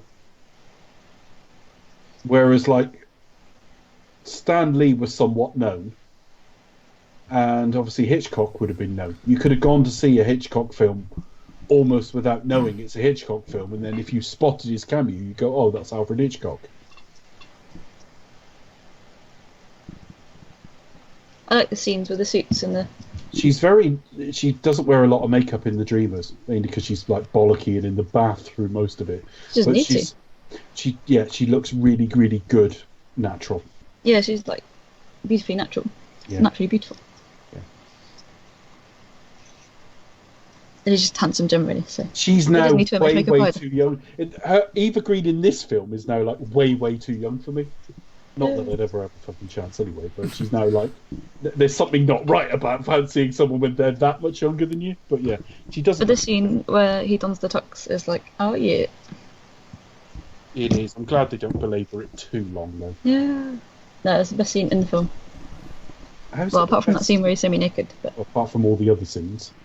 Yeah, apart from all the other scenes. It's a nice scene. It is part of Bond becoming Bond, but yeah, it is a bit becoming Bond. You don't want to belabor everything, Otherwise, No. it would be. And here's how he got this gun, and here's how. And here's how we got the gun, and here's how we got the tux, Don't and here's how we explain did this, everything. and here's how we If you did want that. to show the next step on his evolution, like this is how he learned, tailored versus off the rack, then fair enough. How do you Nice. rate this among the other casino scenes in Bond? It's the best. It's the best casino everything in the whole series. But in terms of sets, Or better than the James Bond iconic scene in Doctor No? well, it's a lot longer, isn't it? I mean, if you're talking about iconic moments, that wins, of course. But this is a whole film set in the casino, so obviously it's a bit better than the 2 minutes in Doctor No. But I love the sets here as well. It's beautiful.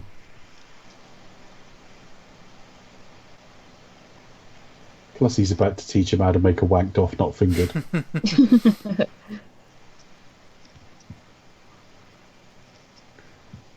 And there's not Edward Norton as the MC. Yeah, he's not Edward Norton. Yeah, Edward Norton in disguise wearing a pencil moustache. Yeah, it's like, Edward, we want you to pretend to be like Italian for the evening or something. Okay.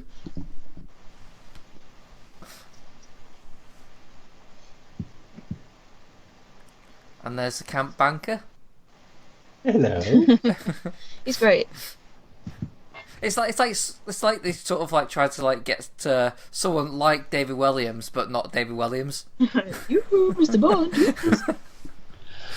Oh, that would have been massively distracting if they cast it. Right, so hello.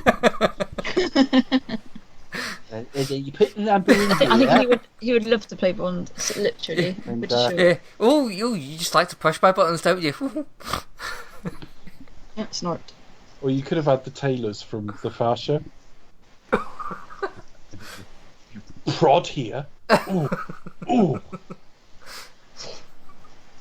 Did she want it?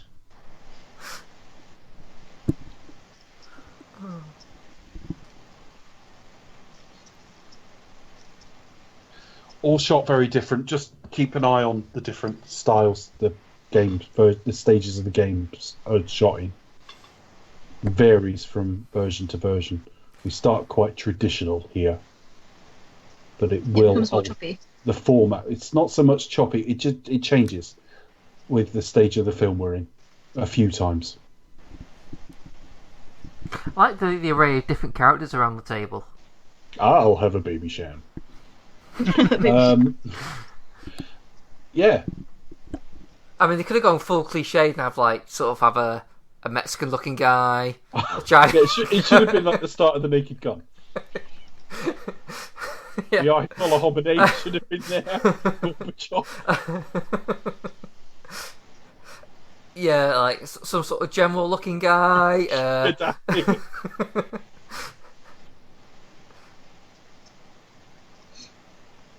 A Nigerian prince.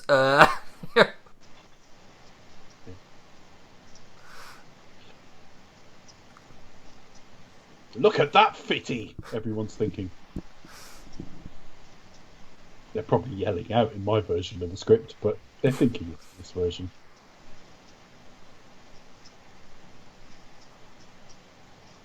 She ruined me for the rest of the sort of Craig era, though, because they can't match her.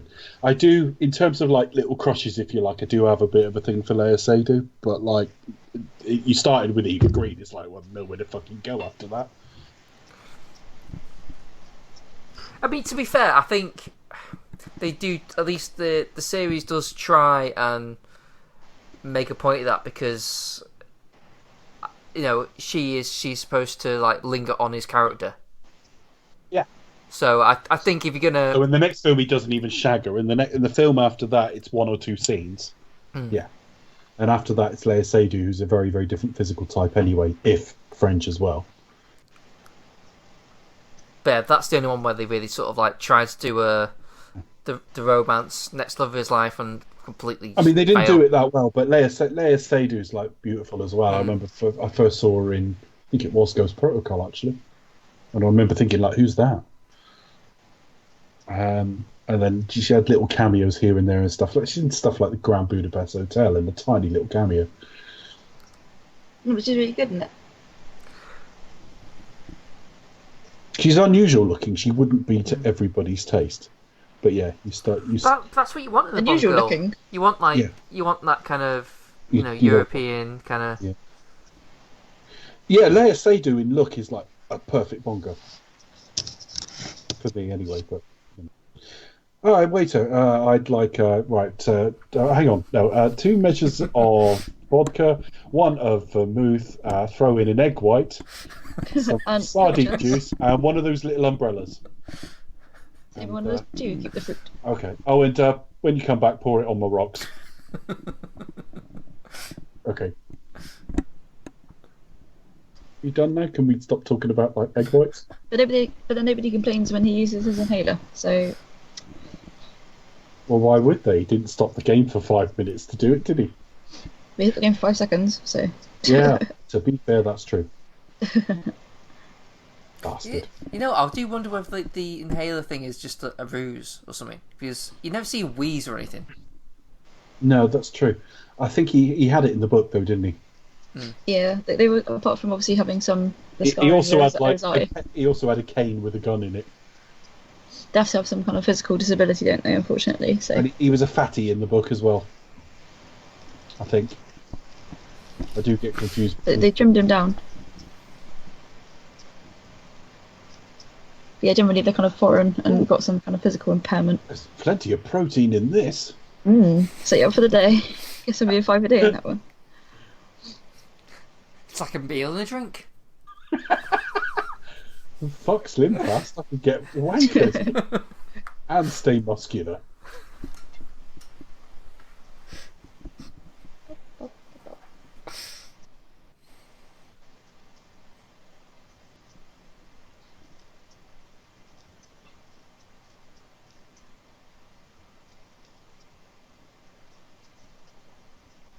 Quite important to see Bond do that, actually. He's just done some... Ooh. That tastes like egg. Not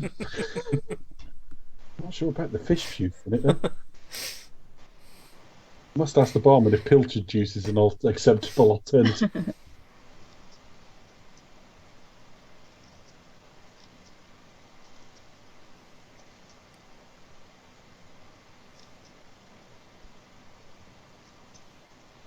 I have to reason his looks. What's that bit under your nose called, Chris? Like your top lip, the bit that. What's that bit called? His is quite prominent anyway. I very nearly said frenulum, but that's on your dick. so it's not that, right? Anyway, whatever that is, it's quite prominent. Yeah, top lip. Yeah. You're Tom Selleck. There you are. Yeah. You want to get me back to the room and do what? I hope they do fuck, just for, realism.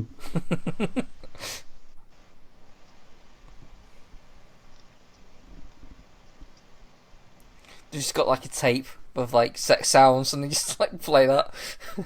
You imagine them going into the studio to record it?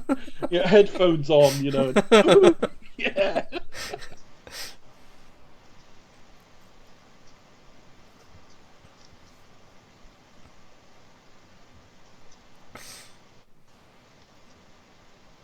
We can't, man.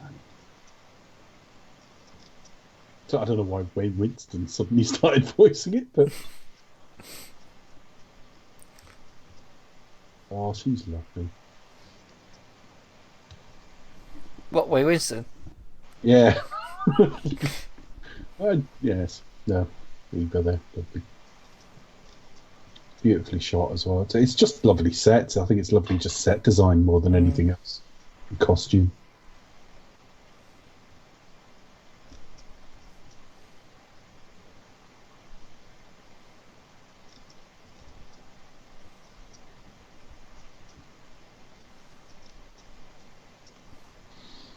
Surely they must know he's in the middle of a game where he's trying to win the money back.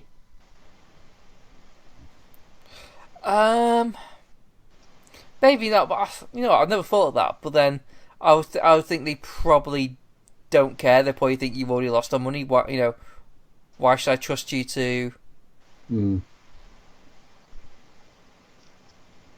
But chances are they probably just like they figured out where he was and then just went straight there. The one strange costume in this series is the dress she's wearing here. Not Eva, Irina, or what she's called. That is a weird fucking dress she's wearing.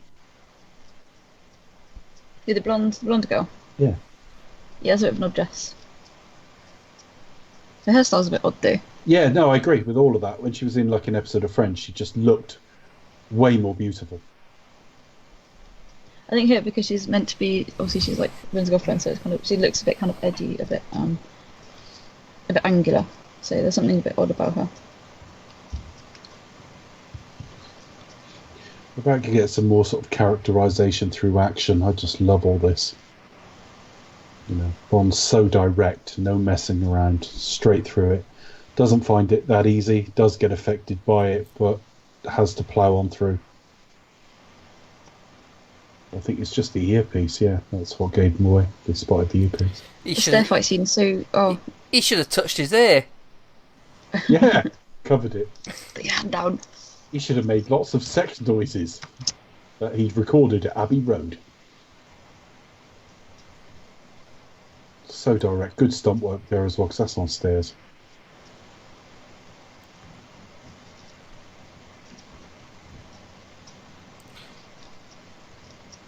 Again, another thing with they missed a bit where we see the Giants just there, like trying to act like yep, no one's here. Just pretend I'm not here. Yes. Yeah. Roger Moore again. It would be a cleaner on the steps with some fag hanging out of mouth. That's a cigarette. And at the end, he just sort of like straightens his tie, looks at him, and just gives him a nod. Yeah. Oh no, it would have been a raised eyebrow. Would have been like a.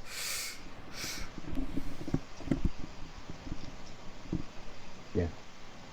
I just wish Roger Moore had said "bottoms up" in every single scene, as that whatever the circumstances, he would think that's an appropriate play on words. Whatever was happening, bottoms up. Well, you know what they say. The scene is quite graphic. It's not. It's implied, though. That's the thing. It's all implied. But no, that scene where you do actually see him, especially where he smashes his head against the glass as well. It's quite shocking at the time. Yeah, but what I'm saying is, it never got close to it is solidly PG-13. It was never going to get especially an in the American cut of the film as well, because the two are different. So But it was a 12 here. It was a PG-13 there, and it was never You in see, any. there's a couple more scenes, but it's literally blinking. You missed it. The editing is so sharp. It was a little bit more graphic. So What, the PG-13 cut? yeah, but you do see more, and I would say it is ever so slightly more. Even though Which cut has more in it? Their cut. But that's why Normally the scene was so shocking. Normally the upon European release. normally the European cut's got more in it. Normally. Yeah, I've done my research on this film, so yeah. No, that's what I'm asking. Does the European cut have more or less in it? Oh yeah, there's more of it. So That's what I would expect, yeah. no, it's quite interesting because like very often they're going to be broadly similar, aren't they? But I think this one has slightly bit more, and there's kind of The only thing historically more we used to language. what we used to cut out that everywhere else used to leave in was headbutts, but the BBFC have got Yeah, but you see relaxed that now on that because bit. you didn't see that when it was shown back in the Prince Charles back in last year. They showed the scene, so But yeah, they and that's never been screened previously, so it was the first time it was seen we tend in to be a UK bit more cinemas. relaxed about violence. And Europe generally is a lot more relaxed about sort of sexual content as well. So It swings and roundabouts, but that was the first time it had been shown in the UK cinema. So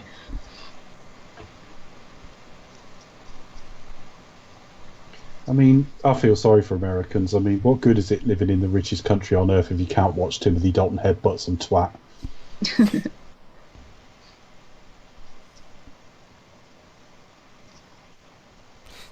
Did Dalton headbutt someone in a Bond film? Yeah, he did, and I can't remember where and when. I just know there was a headbutt cut out of one of his films.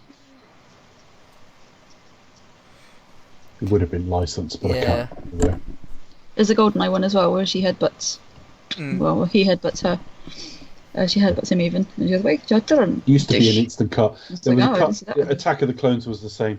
There was a headbutt in that got cut out and stuff. Yeah, they got chopped out. Oh, I know where that is in that one.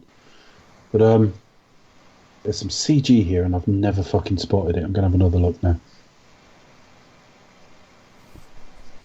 When he sucks on her fingers, it was originally like all four of them or something, and they CG'd like two of them dropping down, so it's only the two.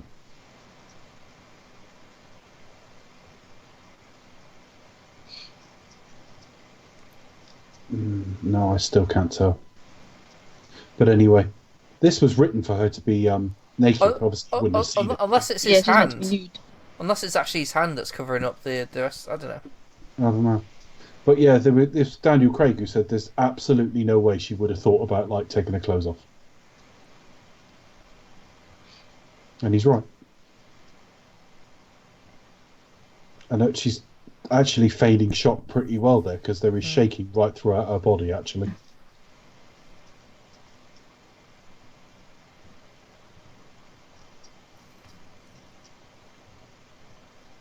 If she doesn't pull it together quite quickly, he'll be playing the next round over Skype.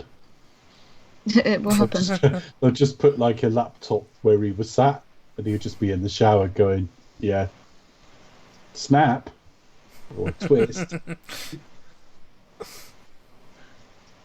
5, I'll stick. Rashif, do me a favour, boy. Can you tell me what hand I've got? Tell me what I'm doing. Thank you. But pretend you did, right? Pretend you don't know. This line was in all the trailers, where he says, "Most of your cold heart here."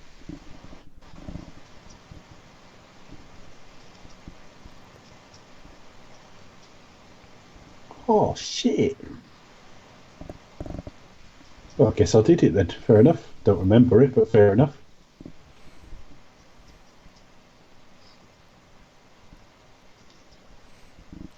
I mean, that's, quite a big assumption that the police would actually bother to look at that. They'll not just like look at each other and go like, someone's phone going off. Oh, right. Never mind. Yeah. Or it's near the end of their shift. Yeah. And they don't know anyone's looking. They're like, oh fuck it, we didn't hear anything. That shot was in all the trailers as well. Yeah. Like, foreboding.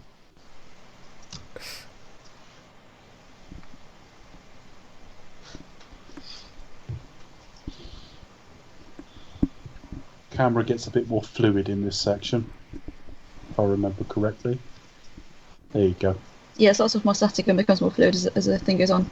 Yeah, but it changes again in the next sequence. Yeah, that's what I mean. It's all choppy, so it changes its style as the game evolves. So, And and also as Bond evolves through the game as well, and the then evolves to match him. So. and the screensaver of Eva with her hair like leant back and It is a bit hanging between her pendulous breasts comes from this section of the film. It's very exciting. I know.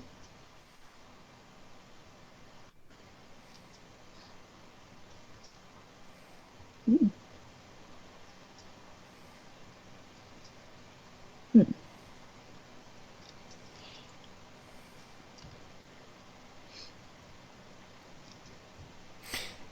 And this kind of like reminds me at the beginning when he turned up and Vesper tells him now he knows you're reckless. Yeah. And this kind of like it makes sense because like, well, of course it's just what he actually he's using this as a tactic now to make him make a reckless move. Yeah. Thing is, what we don't know at this point is that the tell and that discussion and everything, Mathis has already told him. Yeah. The tell is not the weeping blood. The tell is the little. You'll see it in a minute. It's the little sort of. There's a little sort of jink of the head and like a little thing he does with his hand. That's the tell. She don't like it at all.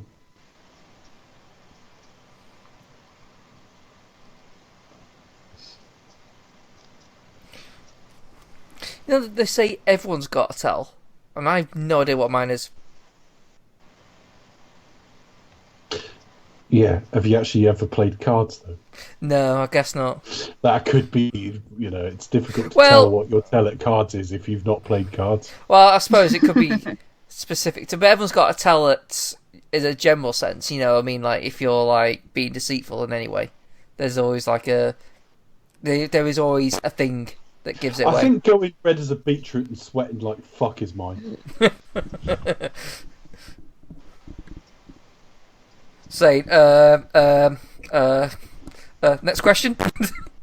Next, please. Yeah. Then stomach rumbles a fart a lot, not good. I don't lie very much anyway in life, to be fair. No. Or do I?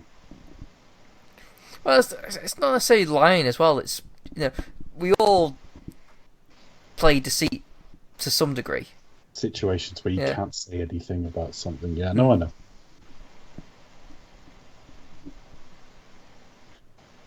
Oh, bollocks. No. What do I do now? Good night. And he goes home and that's that. From him. But he's met a fit woman with big tits. So, happy endings all round. And he's also invented the world's greatest martini ever to use fish juice. It's tasty.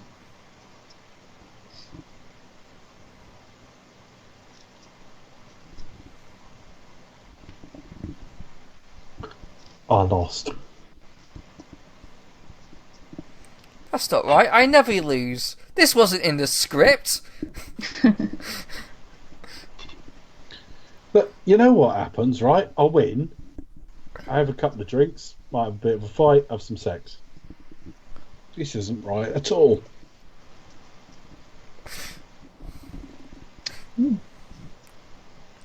Just trying to think, remember what the film that's off, and it's actually Robin and Men in Tights, isn't it? What Hang on, I'm not supposed to lose. Hang on, let me check the script.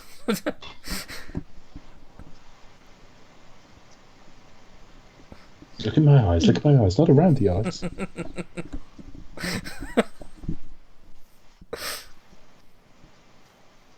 Yeah, might as well just get the whole Little Britain team in.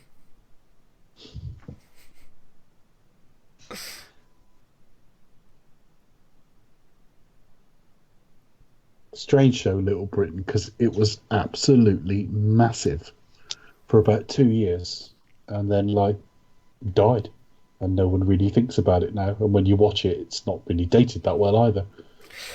The problem with it is, it kind of set itself up to kind of just have its characters show up and they basically do the same gag but in a different setting, or just That's in not wildly different from the Fast Show, though, and the Fast Show's dated better. No, but I don't know. The Fast Show seems to me a bit more random, but I don't. Yeah. But other than that, I can't really put my finger on it. Yeah. I mean, I think it's probably the gags as well, because you have like the I forget the characters' names and that, but when they have like which was nice, guy, it'll be a bunch of different stuff each time, and that'll be the thing that's funny. Whereas like Little Britain, it'll literally be the same gag, like, but just the only thing different is like, oh, they are in a different setting this time, but. You know. And the Fast Show was set up according to its name to be quick, so if it didn't work, you just move on. Whereas Little Britain did belabour its sketches. But yeah, it's one of the biggest things of my lifetime in terms of its peak popularity. There was a period of time with Little Britain where everyone fucking watched it, everyone quoted it.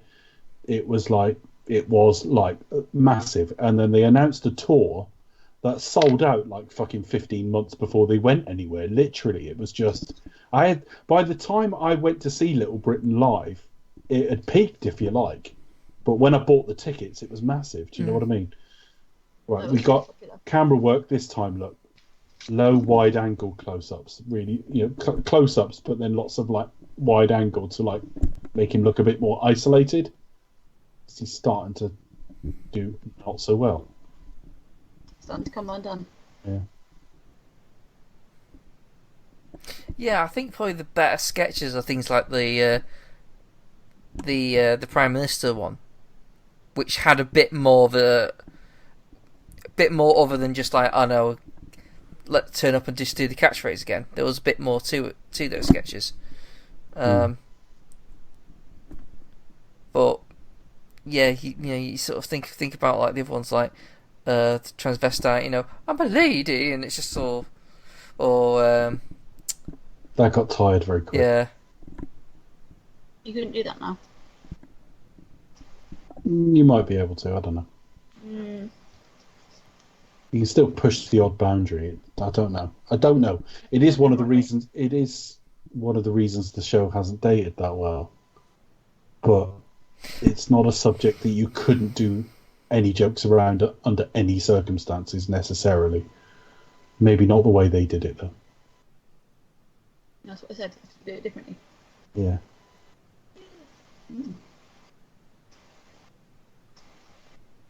I'll tell you what. I'm glad we're going to see Felix back though. Oh, definitely. Yeah. Yeah. We can find out if he knobbed Monica Bellucci now. Go on. Did you Felix? Go on. I set you right up with that. Go on. I can confirm this works if you need to vomit. He's about to do his Lee Evans impression. You know what? I think we've all had a night like that where we just had a bit too much to drink, and this is the world. This is the world we experience when we're trying to get home. I have seen photos of myself years and years ago, like drunk in a tux. And you feel like James Bond, but you look more like he looks here. Do you know what I mean? Sweaty.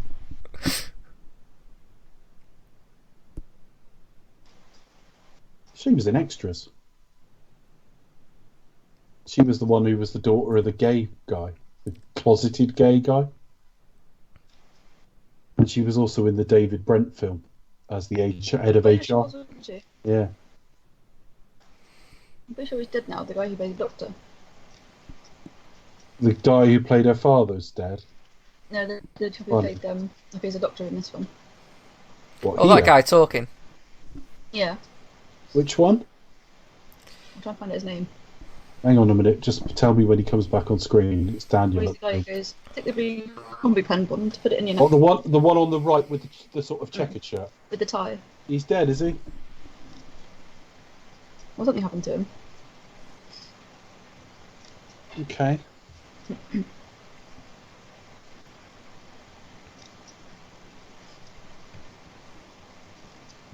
Looking Not.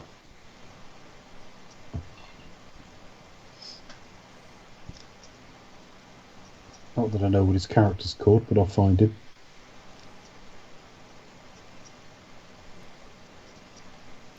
I'm just having a look now, trying to see.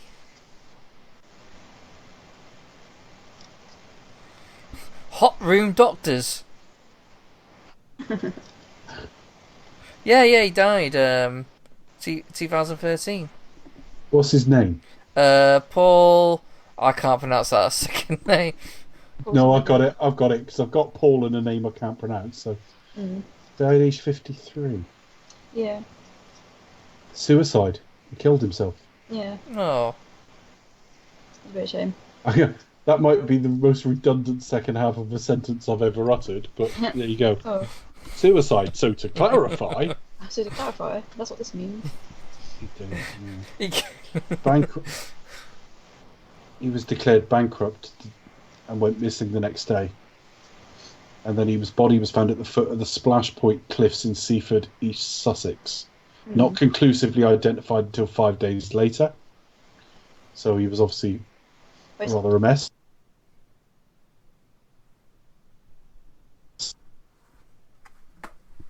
That was just, severely depressed. That's a real shame. He was declared insolvent, but there's not much details as to how that came about. But yeah, he killed himself.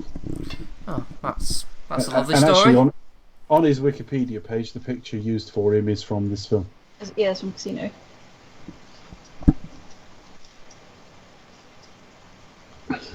Very, very sad. That sounded really cool for me. What?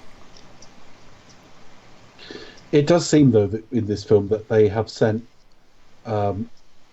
two amazing card players and a load of people to have a bit of a go. You know what I mean? You never get the impression anyone else around the table's any good at all. Just like, it's all down to these guys. Excuse me. I mean, you can even see it in the faces. They're just sort of thinking, we may as well not be here. Yeah, no, that's totally the way. The camera does highlight them and stuff, but it's like when Felix loses, it's almost like you never expected to win, did you? It's just like, we'll have a go. Chips and? It's like you sort of see the look in his face, he's seeing why did they even bother? What the rest of you doing here is only going to come down to these two men. I mean, I don't know why, but, Felix doesn't ever strikes me as a professional card player anyway, so why on earth did they get him to go? That's the point, yeah.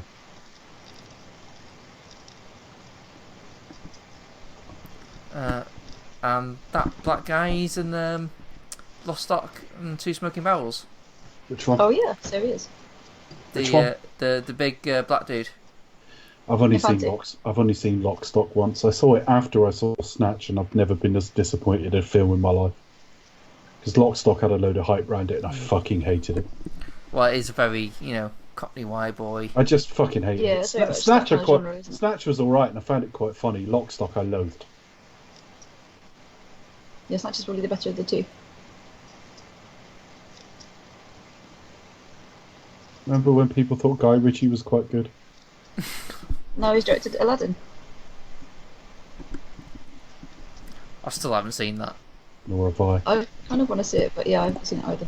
I don't think I'll bother. I'll just. The thing is, I'm not that in love with the animated one, so What? I don't really care. No, only joking. Don't worry. I don't know, but it's not one of some of the animated ones grabbed me, some didn't. I'm not that bothered. There were other things I wanted to see. Yeah, fair enough. Came out I can't remember what it came out at the same time as now. I can't remember if it was Godzilla or the week before, but came out against something else, like John Wick. I can't remember. Probably. I've had things to see every other week, and assuming one a week, because obviously you could go and see more, but assuming one a week, Aladdin's got no space, and I'm not. No, fair enough. You've got to prioritise, haven't you? So. Showdown time. Exposition. Exposition. It gives a little bit of exposition as well. And for the viewers at home, I shall explain. I shall explain the plot. And I will say it with foreboding. Like This could be a the narrator. final moments for Spider-Man.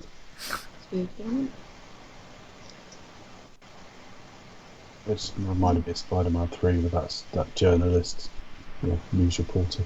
Oh my god. Oh yeah, God. And she's another one who ended up killing herself. Yeah, she did. She died at about 28. I'm not going to go at the actress. The actress was fine, but they put her in a thankless role that shouldn't have been there.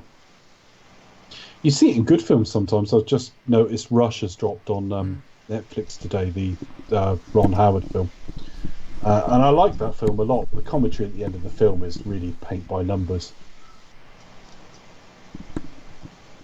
And James Hunt is now in 5th. So Yep. It's not great.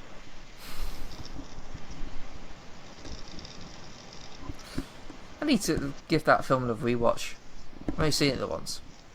Yeah, it dropped on Netflix today. It was on Amazon Prime. It probably still is. There'd probably be some overlap. But I was talking to someone about it the other day, a couple of weeks ago, because Nicky Lauda died. In fact, it was a conversation about something else entirely. But to explain something about something, I had to explain something else.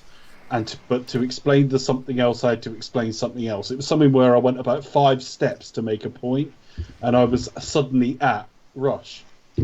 And that person didn't have Amazon Prime, but they do have Netflix. So I've sent a link to them this evening. So yeah, Rush is on Netflix, British Netflix anyway, and it's recommended to anyone who hasn't seen it. But yeah, no film's perfect, and the commentary at the end of that's pretty crap. The racing's not that good in that film. All the cars look really slow, and that's not what makes the film work at all. But it was an amazing story. Nicky Lauda's story was amazing. And James Hunt basically burnt himself out he died at 45. He burnt himself out with just drinking and shagging, basically.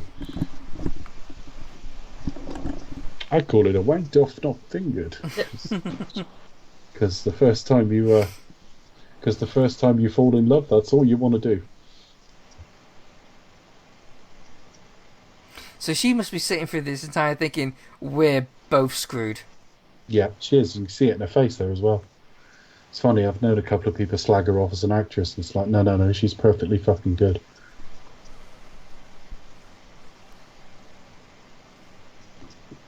But no, you can see it in her face at different points. Someone gave that to you. Well, no shit, it's fucking jewellery. What did you know? You've just soured the evening now. I was thinking about like playing with your dick and stuff, and now you're mentioning other blokes. I love that line about killing. Well, I wouldn't be very good at it if I did.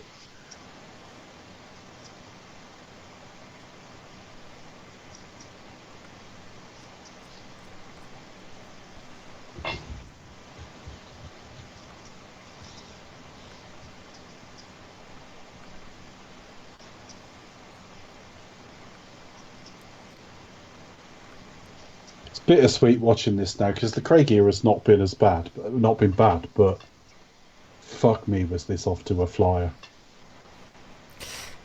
Yeah, I mean, on this trajectory, you would have the best Bond without question in the best run of Bond films without question. Do you know what I mean? Yeah, I mean, we never expected it all to be like on this level, but no. I am still disappointed that they didn't keep to this continuity and didn't keep to the essence. Yeah. They kind of but people who talk about Craig who don't like him talk about his Bond as brutal and all the rest of it, and I'm thinking, not really.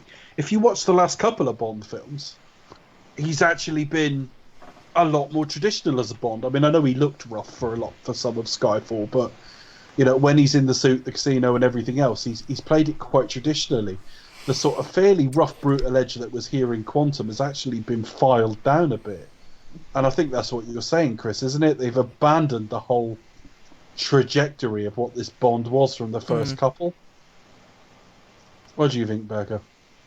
No, I totally agree with that. I think they've kind of run out of steam a little bit, to be honest. They kind of go to head. Actually, fun fact, this also wasn't shot in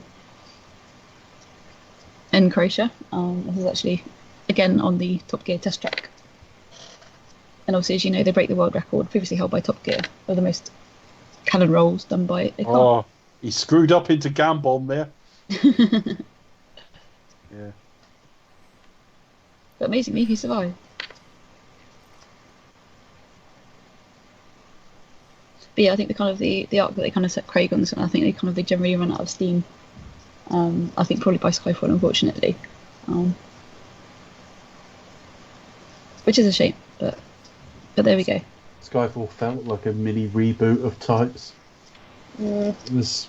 I mean, it's still been a good run. I mean, if Bond 25 comes out okay, and I mean anything better than okay, anything better than sort of halfway up the list of Bond films, if you like, then it will overall have been a decent run. But I think we thought we were getting a hell of a lot better than decent run at this point. Definitely.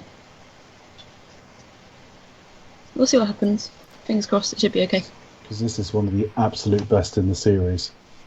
And I don't know if the current regime can do this. Well, I have to say, I haven't seen a lot of Fukunaga stuff. I've got True Detective somewhere to watch. It'll be a very beautiful film. Lots of long... Maniac is on Netflix. I think his Jane Eyre is on Netflix as well. That's a beautiful film. I haven't seen any of them. Who's in his Jane Eyre? Anyone famous? I think that was the... Oh God, what's his name? Sorry, I'm really rubbish at remembering actors' names. Oh, I can look it up. Don't worry. I just wondered if you knew off the top of your head. What's the scene where it goes, everybody's going to know you touched my balls?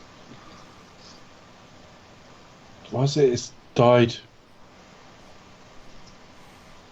scratching my balls. That's it. Yeah, that's the one. You died scratching my balls. That's the one.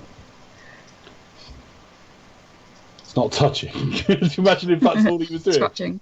Michael Fassbender, that was it. I could see him in my head. Yeah, this is really good, definitely. Just looking up 125 now to bring up. It's probably one of the best versions of Jane Eyre that I've seen. I read the book years ago. I don't read it. It's an absolute classic. If you want to read more about it, I recommend reading a book called Jane Mad Eyre. Woman in the Attic. It's an absolute tome, but it's really important reading. If you want to know more about Jane Eyre, can we recommend you read Jane Eyre? But yes, obviously reading Jane Eyre. Obviously do that. And then you can read about the sequel as well. The prequel, about his wife and how she came to England. Jamie Bell, Mia Wasikowska. Yeah, who's also in Can't Alice in remember what else she's Wonderland. been in. Alice in Wonderland. That's it, which I've not seen. That's how she came to British screens. I haven't seen it, but she was in like. It was okay. I think that was the one that HBC was in as well. It was alright. I'd already kind of checked out of fucking Tim Burton by then. But like, yeah, it was alright. It was so promoted everywhere. It was. That I feel like I've seen her in loads of stuff, and I haven't. She's been everywhere. Like I've seen her face everywhere. She's everywhere. Um. So what else? Jane Eyre, we've had Toby Stevens, we've had William Hurt. Orson Welles, obviously famous. Tim Dalton, 1993. Enigmatic, Mr. Rochester. Oh, Tim Dalton's played. He's on New York. Well. He's played Heathcliff as well. Yes. And Heathcliff, yes, Enigmatic. He's alright at doing an enigmatic male lead. I believe Beast of No Nation's a really well thought of film as well. Definitely.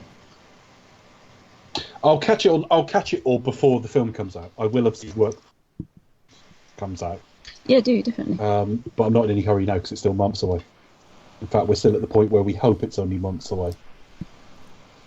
There's no sign of there's no sign of any delay, and they do have sort of time in the schedule. But obviously, just watching him on crutches the other day, I'm thinking, well, he's not close to sprinting anytime soon, is he? So he might be alright. He'll be fine. Yeah, I'm hoping so. I mean, they'll shoot around it. Basically, they're going to have to release a James Bond film starring Daniel Craig next year. So whatever they've got, they'll have to make do with. But obviously, we don't know how much it's going to damage it, if at all, and whether there might be any further delay. Well, let's just hope all his scenes yet to be shot or him sat at a desk. Yeah.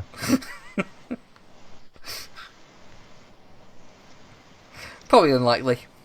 Does a lot of paperwork in this one.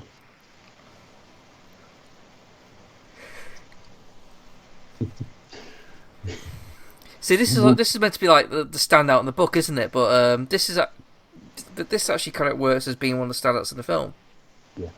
Yeah, it's very good. There's not a lot of difference actually. In Fine. the book, it's a carpet beater. It's not a lot of difference. He still gets smashed around the balls. Yeah, it's kind of like He also has similar, isn't it? So he also has the Spionum thing carved into the back of his hand at the same time. So he needs plastic surgery between the two films as well. Two books rather, this and the next book.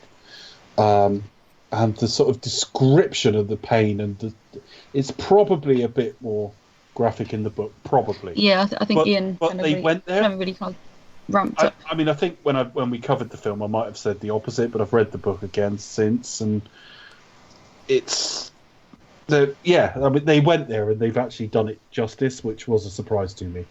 Definitely, this is quite sort of fairly faithful. Yeah, pretty much. A little bit of artistic license as well as we all need.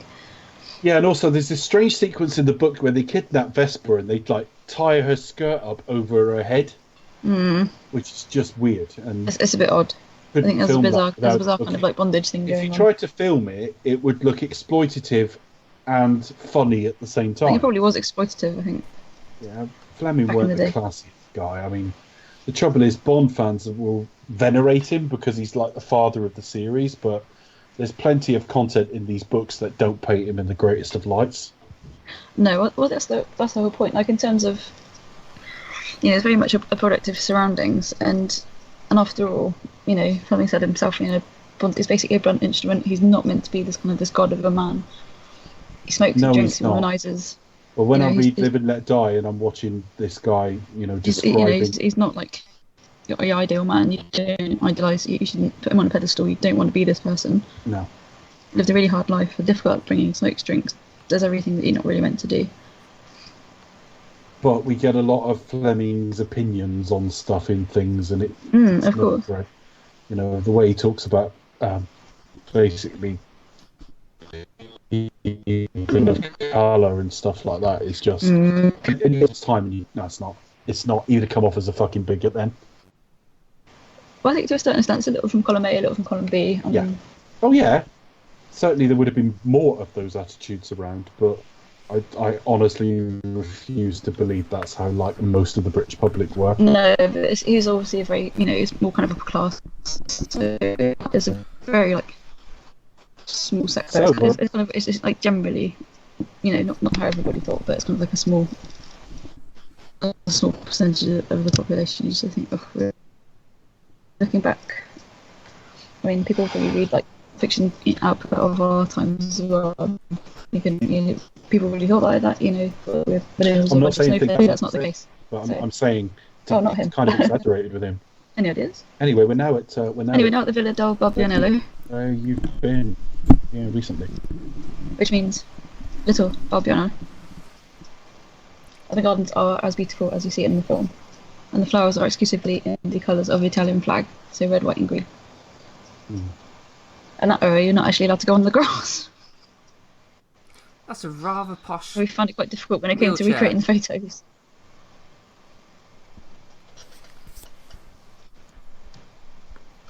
Yeah, because you can't walk, so. Yeah, but it's almost like Professor X wheelchair. It is a little bit. That's quite an extreme chair, I think. Press a button, seat goes up, seat goes down. I wonder if he had to get hoisted or something into that. I was going to say, manual handling there. 1 to assist or 2 to assist? Oh, because he got a swift kicking in the balls. Yep. No, he doesn't flinch. Oh, and there's the other guy. Yeah, there's absolutely no need to taser him then. No. But it's a really interesting little villa. It's obviously commonly used for sort of for weddings. The history is really interesting as well. It was built in the 16th century and had lots of additions throughout the years.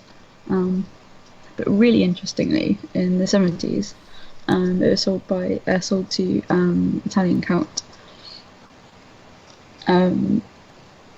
Guido Monzino, who's actually the leader of the first Italian expedition to Mount Everest, and he was this famous adventurer and explorer, filthy rich, and the house is filled with a lot of his artifacts from the various expeditions that he undertook, and artifacts that he brought back. And he was often like the first Italian to kind of make peace and also to make contact with various tribes who had never previously seen white people. And he had quite a short life. I spent probably the first good 15-20 years of his life was taken up with his studies, and I think he only lived, I think, about 40. Yeah, he died age 60. So he actually spent a very short amount of that time out on expeditions, and literally as soon as he'd come back, he'd be out planning the next one, and then he'd go again. So he crammed, he didn't have any children. He was single the whole time, so he was very busy. But he lived a really interesting life. And I can highly recommend a visit to the villa if you're in Leno. Yeah, we're on our way. If you haven't seen that area of Lake Como. It's David Williams. Recommend a visit. There he is. Hello, Mr. Bond. Mr. Bond. Hi, Bond. All right. Hi, how you doing? Yeah, I got another one for you. Didn't bring any chocolates. Bugger. The code goes into here, and then you open this. And then you type in this number.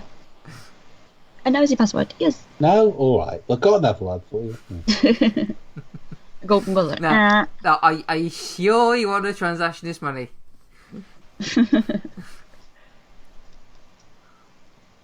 Yes, I do. Hi. That's my name. That's my name. It's not very secure, is it? Where's the special characters? Where's the letters and numbers? Where's Wind off, not uppercase and lowercase? fingers. That's what you asked me to do. Thank you. Off it is then. Bye. Things are why does she not like give the look of oh god, that's so fucking cheesy. Oh, she did. That's why she's got her head in her hands. Oh no, that's like no. She's now like She's now thinking, I'm fucked. I'm fucked. Yeah, no, she's fucked. Yeah. If all that was left of you was your smile and your little finger. Oh, bless you. Why'd you have to be so fucking charming? Yeah, yeah, it is. It is Carly Simon in it. Why'd you have to be so good?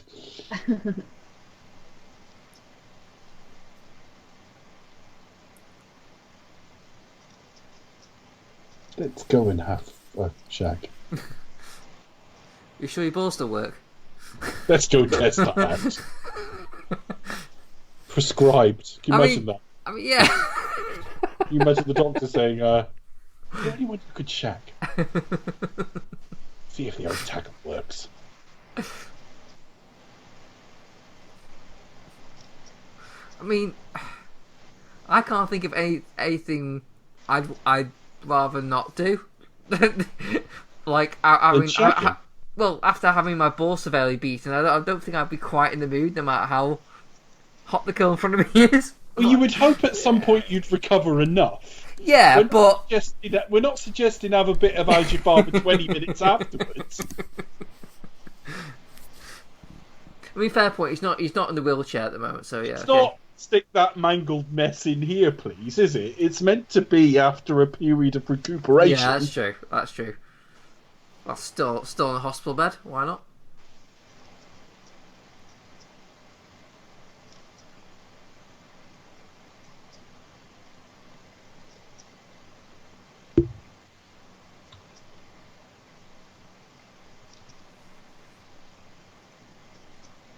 I can hear David Arnold's score in my head. I've not got any sound on at all. Yeah. His score to this was a lot better, and this sequence is really nice as well. This is this film's equivalent of the barn in Majesties. You know, I have to leave and get a proper job, sort of thing. That barn still exists today, you know. This is the happy ending before it all comes crashing down. Yeah. The barn. You went to the barn, didn't you? Yeah, went to the barn. It was really good fun. Was it cold? No, it was boiling hot. Oh, so Bond was just lying. No, the barn's still there. Obviously, it's their kind of like storage shed. And the owner there, he grows. No, he doesn't. His wife makes honey, with their apiary, and he has 12. I can't remember. Is it 12 or 24 cows? He has a herd of cows anyway. And they make this really nice out cheese. and also Hostkäse, which is cheese that is made with by planing, which is really really delicious.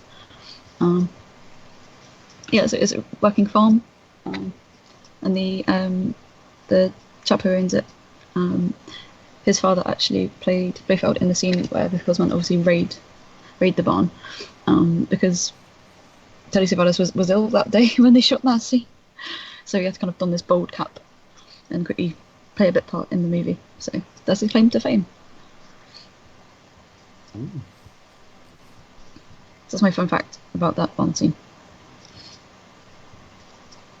Yeah, but you haven't got a fun fact about this beach, which is this film's version of the barn. Yes, sadly I've not been to that beach, I don't think. Although I have been to Venice, so. I remember going to see this film at the Bond all-nighter, and literally this film ended like 3 times for me. I was like, oh, hurry up. So. That's the problem. That's why I don't want to go to those things. They sound a great idea. No, it was good fun though. We lasted till the end, and we all really enjoyed ourselves. I've normally had it at the end of a double bill, basically. And I've done midnight screenings, and I might only have done 1 or 2 ever, to be honest. But I never enjoyed the film as much as I did when I watched it at a sensible time. And I just think everybody's got a story when they go and see all these like marathons of when they really struggled and fell asleep, or just about stayed awake, or were begging for a certain film to end. And I think that's not pleasure. But it was good fun though. Yeah, part of me wishes I'd really got, but I also know it was struggle. And I looked at the lineup, and there was like, it's like I like The Living Daylights. I mean, firstly, it wouldn't have been my choice of films, but having said that, the choice of films was perfectly understandable. Yeah, I think we picked kind of like the first or the best films of each actor. So yeah, well, you picked the box office ones of each actor, really, and that The Spy I Love You wouldn't be my more choice. It was then the highest grossing. Goldfinger, so yeah, Goldfinger. It should have really been Thunderball because that was the highest grossing, but. Yeah, but the iconic one is Goldfinger. Yeah, I think it was more in terms of box office and fan favourite for sure. Yeah, I mean, that's a nice one. No one would pick. Well, Nick Cox might. Well, they did. very few people would pick Thunderball as the choice for a Connery entry. But you had so firstly, it wasn't quite my choices, but that wasn't so much the problem. But when I did look at the choices, like I looked at the time, something like The Living Daylights would be finishing. And I'm thinking, Christ, I'll have to go through that Afghanistan bollocks. At that time of the morning, I will struggle. It was good fun. I'd have been all right with Casino Royale, though, because, like, she's fit. I mean, no, it's good.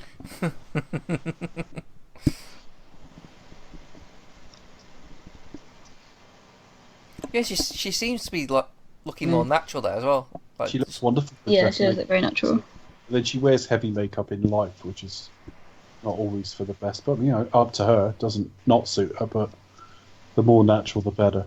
Yeah, she doesn't need little has a makeup, natural beauty. Even the freckling on her and her body and stuff like that's really like kind of nice.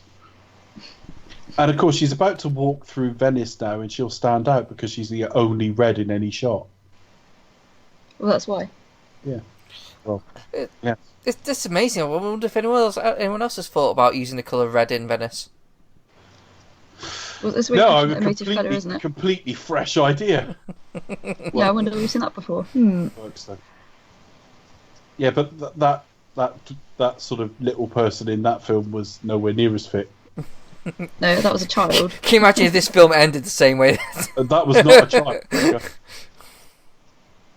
That was not a child. It was a gnarly old person.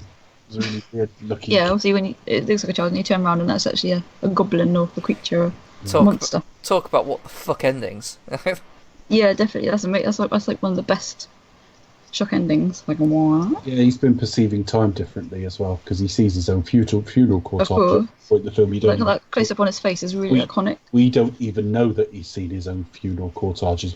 The boat goes by and he sees his wife on it, and then it turns out she's still in England with like their son who's had an accident, and he's seen his own funeral cortege. He can see the future.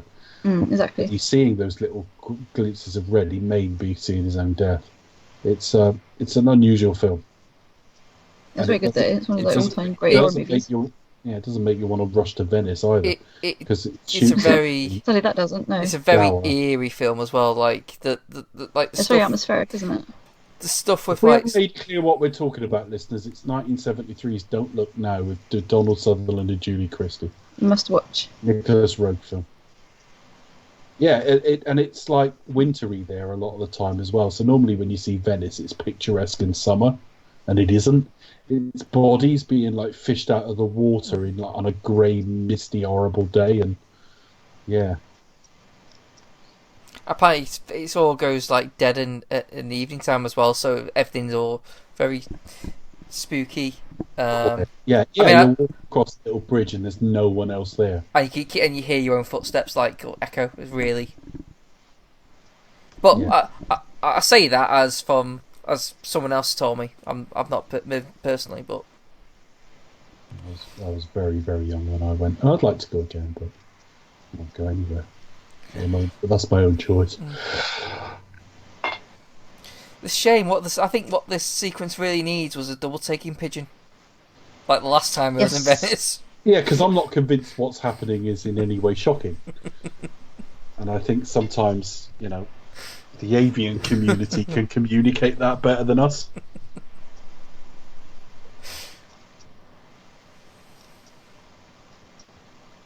It's actually quite nicely cut together, because where he's about to sort of pop up is a set.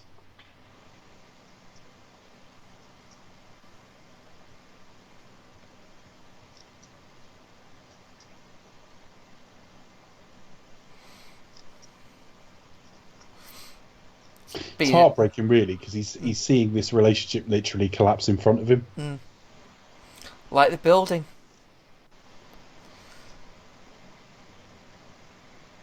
How poignant.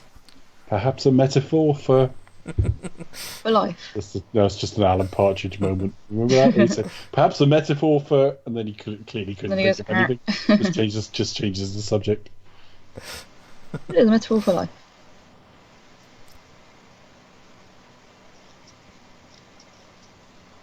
Just so non-nonsense. Just the economy of movement.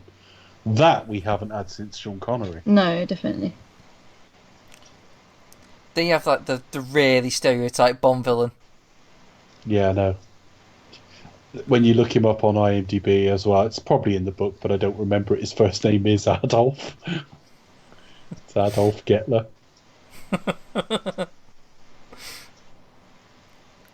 I mean, like it's almost like parody-esque, isn't it? I mean, It is. Yeah. I mean, I kind of like it as a throwback, but at the same time, I do look at it and think it does look out of place. It'll be a description in the book that he had like an eye patch or a covering over one eye. I can't remember because I read the book again maybe 7 months ago, something like that. 7 or 8 months ago. I was going to read. In fact, I referenced on a podcast at one point, it was one of the Marvel ones I re-listened to, that I was going to be reading them all. And so it must be over a year, because I'd got as far a certain way by then. I hadn't really got a lot further. I think the bottom line is I like the character. At his very best, some of the Fleming stuff's really, really good. I mean, when you're enjoying one of his books, you're really enjoying one of his books. But for the most part, I don't think they're that good. And again, there are a generation of Bond fans. Going back to that argument, it's very much of their time, aren't they? So you kind of have to. But again, it's not even. Read it with a pinch of. I'm not even saying that though. I'm not going, well, it's because they're racist. There has nothing to do with that. I think. No, well, I didn't say that. What he does is finish a book better than most people. In that, where a book's good, like Casino Royale. The last 20, 30 pages, you just he sticks to that formula, doesn't he? Really, kind of. Wanting to get. He's got that kind of tried and tested through the formula, and they kind of really sort of revived the genre as well. So. Yeah. I mean, what he created was obviously extraordinary. All I'm saying is I don't get a lot of momentum with them. I think without it, I think we really haven't had like the spy genre as it is, or as it stands now. Certainly, or how it was like in the 60s, for example. Probably would have had characters sort of like sort of Bourne, like Harry Palmer, and that sort of like it's certainly a lot later. It wasn't by means like the template of the series as well. Obviously, you've got to go back to Richard Hannay, and that kind of template as well. So it's taking that and reviving it really. So, but what as you say, Dave, what he was doing, it was nothing new, but he just kind of injected a new kind of vigor into it really. So, yeah, it's very much of its time, and But what I'm it's doing is not not trailblazing, really, to be honest. So It's I would not agree. really literary criticism, though. Particularly, I'm not making any comment about its place in history or anything like that. Oh, that's And what I'm doing. Sorry. no, I'm really I was doing the not. criticism part. I'm just saying that, like, I read Casino Royale and really, really liked it. And then I read the second one and fucking hated it. That is because it's of its time. I'm reading this fucking posh Yeah, it's a bit twat's grim. observations about the black man was just getting on my fucking tits. Yeah, you had to. And then I read Moonraker, which is really good. It wasn't as good last time I read it as the first No, time that's I read really it, good. but it was That was good. yeah, considering And you then don't do much global they things. seem to alternate in quality, because that's followed by Diamonds Are Forever, which is shite. Mm, And then that's followed by From Russia with Love, which is really, really which is good. genius. But then you got Dr. No and Goldfinger, neither of which are particularly good. No, Dr. No has pockets of brilliance. Like the scene where he's escaping the tunnels, I think it's really raw and visceral. That's where I've stalled, though. And you can imagine that in the film as well. You kind of see him really struggling to escape. But I just got bored with it. I just think a bit like, what my had was I read From Russia with Love and really, really liked it, and I'd liked about half of what I'd read before. And then I read Dr. No and struggled. Just was bored. And I thought I might as well just go and watch the fucking film. But I got through it, and I started reading Goldfinger, and that weren't any better. And I have read a bit further in the past, because I'm pretty sure I've read Majesties. But, like, I stalled a long time ago, and there's always something else I'd rather read. And is that a comment on Fleming? I really don't know. I think a lot of it has to do with your mood at the time as well. Not you personally, but like my mood. No, as just well. in general. Yeah, I'm really in the mood definitely. for it. I'm not suggesting they're bad. I'm not convinced they're genius particularly. But the standard. It's the same with anyone, really, isn't it? Same with Dayton, same with any other kind of spy genre writer, definitely. If you read them, they're very. It's all going to be kind of up and down, isn't it? It's very. It's never going to be sort of perfect, 100%. So. On the basis of the first sort of half of the novels, if you like, which is what I've read, they sort of kind of alternate roughly. One's good. Yeah, definitely. As I say, I'd recommend go back and reading them again. Because it just depends on how you are with them. You might have a bad time with it. If not, you might be like, oh yes, it's really good. Well, because Goldfinger as well is a bit of a slow burn. It kind of takes time to get going. So. Yeah, the first book's great. The third book's great, and the fifth book's great. And you can't really argue with that. They are all great. The rest of them is, well, see how you go, really. But I will get to them. Maybe I'll go away at some point. And I'll be sat and I'll just have a day by a pool reading them or something. But because they're quite quick. The Bond books aren't. To be fair, they are easy reads. They're not massive tomes. You can flick through them. Yeah, like 200, 250 pages on average. They're not long at all. Even shorter if you do the audio novel. Yeah. Oh god, that was awkward. Or listen to the plays, to the BBC Radio 4 plays. Listening to people like Dan Stephen or Rory Kinnear like having to say the end all the fucking time. He does a good Bond. It's this Negro. It's just like, this is so awkward. Yeah, you have to skip past that, oh. Yeah, but we're living let die. You got to skip past the whole fucking book. Yeah, the radio play was quite good though. What made it worse was the book ain't very good. It isn't just like. No, but I think the play elevates it slightly. They can use a bit of dramatic license to improve upon parts. Right. Anyway, we're into. I just quite rate Doobie Stevens, to be honest. We're into Pierce Brosnan territory now. Look. Oh yeah, it's very much Bros. Pierce would be. No one's seen that. I haven't tried to revive her. See, he basically just groped the boob. He did, didn't he? She died, but copped a feel. Like I'm checking the vitals, but my hand just happens to be cupping there, and now he's just snogging her. I know. This reaction here, though, this was raw time. And again, there's no worry about looking good. It's just, let's just play the emotion of the scene. If he looks a bit rough and ready, so what? There'll be plenty of time to stick him in a suit and have him look good. There aren't many Bonds who could have played that scene as well. That's a set, though. That's a set. It's just lit. Yes. Is it Pinewood, don't you know? Yeah, it's indoors. That's indoors. They've just lit it so well. Yeah, sometimes it's a bit obvious. I mean, whilst on holiday, we were watching For Your Eyes Only, and the bit where they actually finally reach the top of the monastery, it goes from really obvious outside to set of pine wood, and it's just like, oh, it smacks you in the face. I think there's a bit of that at the start of the Living Daylights as well. Yeah, there is just a little bit. You know, so I'm pretty sure the reveal of Timothy Dalton is on a soundstage where he turns. Yeah. Look how pretty that is, though. Oh, come on.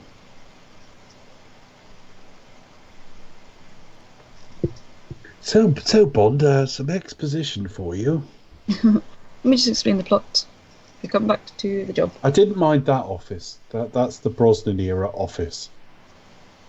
The table changed position now and again, but that is the Brosnan era office, and then Forster threw it out the window to have this stupid Minority Report set. And then Mendes kind of used that area of the set, if you like, and retooled it slightly, so she had that window set in Skyfall, which I don't like as much.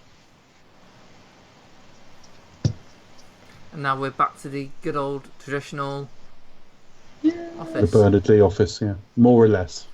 Still not a double door, but No, but it's still. close. It's close enough. It was like dicking around to end up exactly where we were.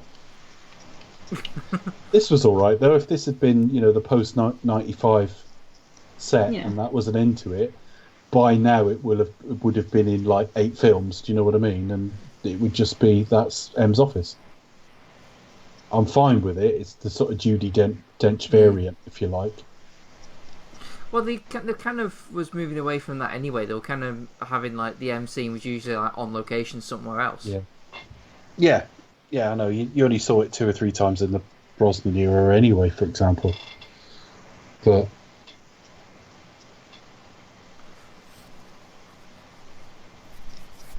to be honest, if you ask me, what do I miss most in the series of anyone and anything, it's Bernard Lee. If I could have one thing be timeless and still be there, it would be Bernard Lee. On screen. Off screen, it'd probably be like John Barry or something. I don't know. I'd have to think about that. But certainly on screen, the one thing that all the M's are all right, actually. I always thought I didn't like Robert Brown at all, but actually he's all right with Dalton for some reason. This is a country club 007. Yeah, all of that works. Even his Living Daylight stuff with him is really good. All the M's have been really good, and Dench is really, really good to the point that I still miss her. So it's not to be interpreted as a knock on her, but getting back that traditional office now is only half of the story. It was the office that I missed. It's Bernard Lee as well that I'm missing. No, he's iconic in the role. Wonderful. So this is Villa La Gaeta, and it's on Sea also on Lake Como. Yeah. It's actually a residential building, and they only rents out two flats, something like £4,000 per person. It's crazy. But you can't be just anybody. You have to be fully vetted. So you can't just be any old riffraff renting out this fucking criminal bastard have it. But it's a really gorgeous. You can only get obviously by road, obviously, but you can get to by boat as well. Oh, iconic line. Silence, please. And that's when we have the first time we actually hear the Bond. It's the suit. It's the suit. The suit's magnificent. The suit speaks it. Yeah, epic line. But yeah, that villa isn't accessible to tourists, but it's really beautiful. You can drive up to it and look through the gate and take photos and what have you. It looks pretty much as it appears in the film, and it hasn't changed. And next to it, there's this really curious building, kind of like just a sort of like a low-rise maisonette, I guess.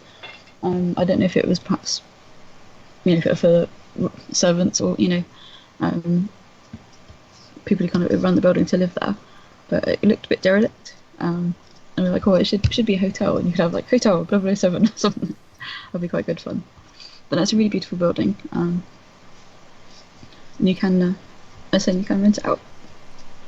But sadly we didn't, but we drove by, whizzed past on the boat, and had a good ogling at the building. You ogled the building. We ogled the building. It's a really nice building. Oh, look at those. Really nice building. Look at those ramparts. It's got its own private entrance, so you can nice set of dine windows. outside. Oh, I can see its private entrance from here. Oh, But yeah, the grounds are really nice. They're really pretty, really well looked after. About 4,000 square meters, I think we were told. Yeah, really lovely. And obviously you're on the back of Lake Como as well, so super beautiful. But yeah, sadly you can't go in because Mr. White lives there. So yeah, just generally I can recommend a visit to Lake Como. It's very pretty.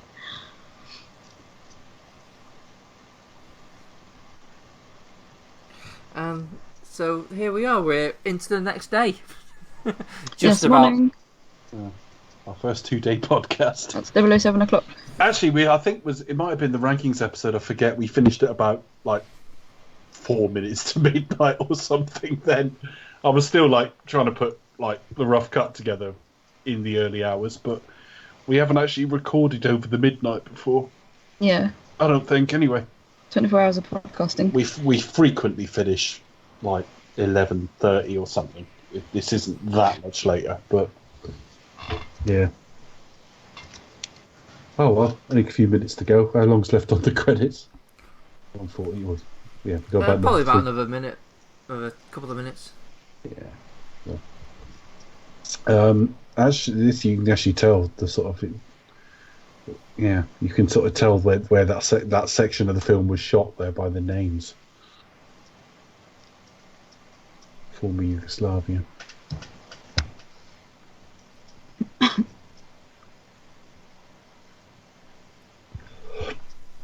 And that's our commentary. So I was going to say, so Becca, any fun facts? Those are my fun facts. I distributed them during the film. That's all I've got to say, unfortunately. No, that's fine. I'm just seeing if there's any more. Let's have a look. Let's see what else I have. No, you'd have to look up any more. That's absolutely fine. I think that was it. Unfortunately. How about you? Any fruit corners, Chris? Well, there was some nice orange peel in his Wang Duff Not Fingered. All right. Yeah. And of course, Felix asked them to hold the fruit. Oh. I'm assuming that he meant don't put it in my drink, not just stand there holding fruit. Because I think that's an unfair request. Unless it was an innuendo and he actually meant cut my balls. Yeah. How would you... So I can see how that's cut my balls. How would you subtly ask them to work the shaft?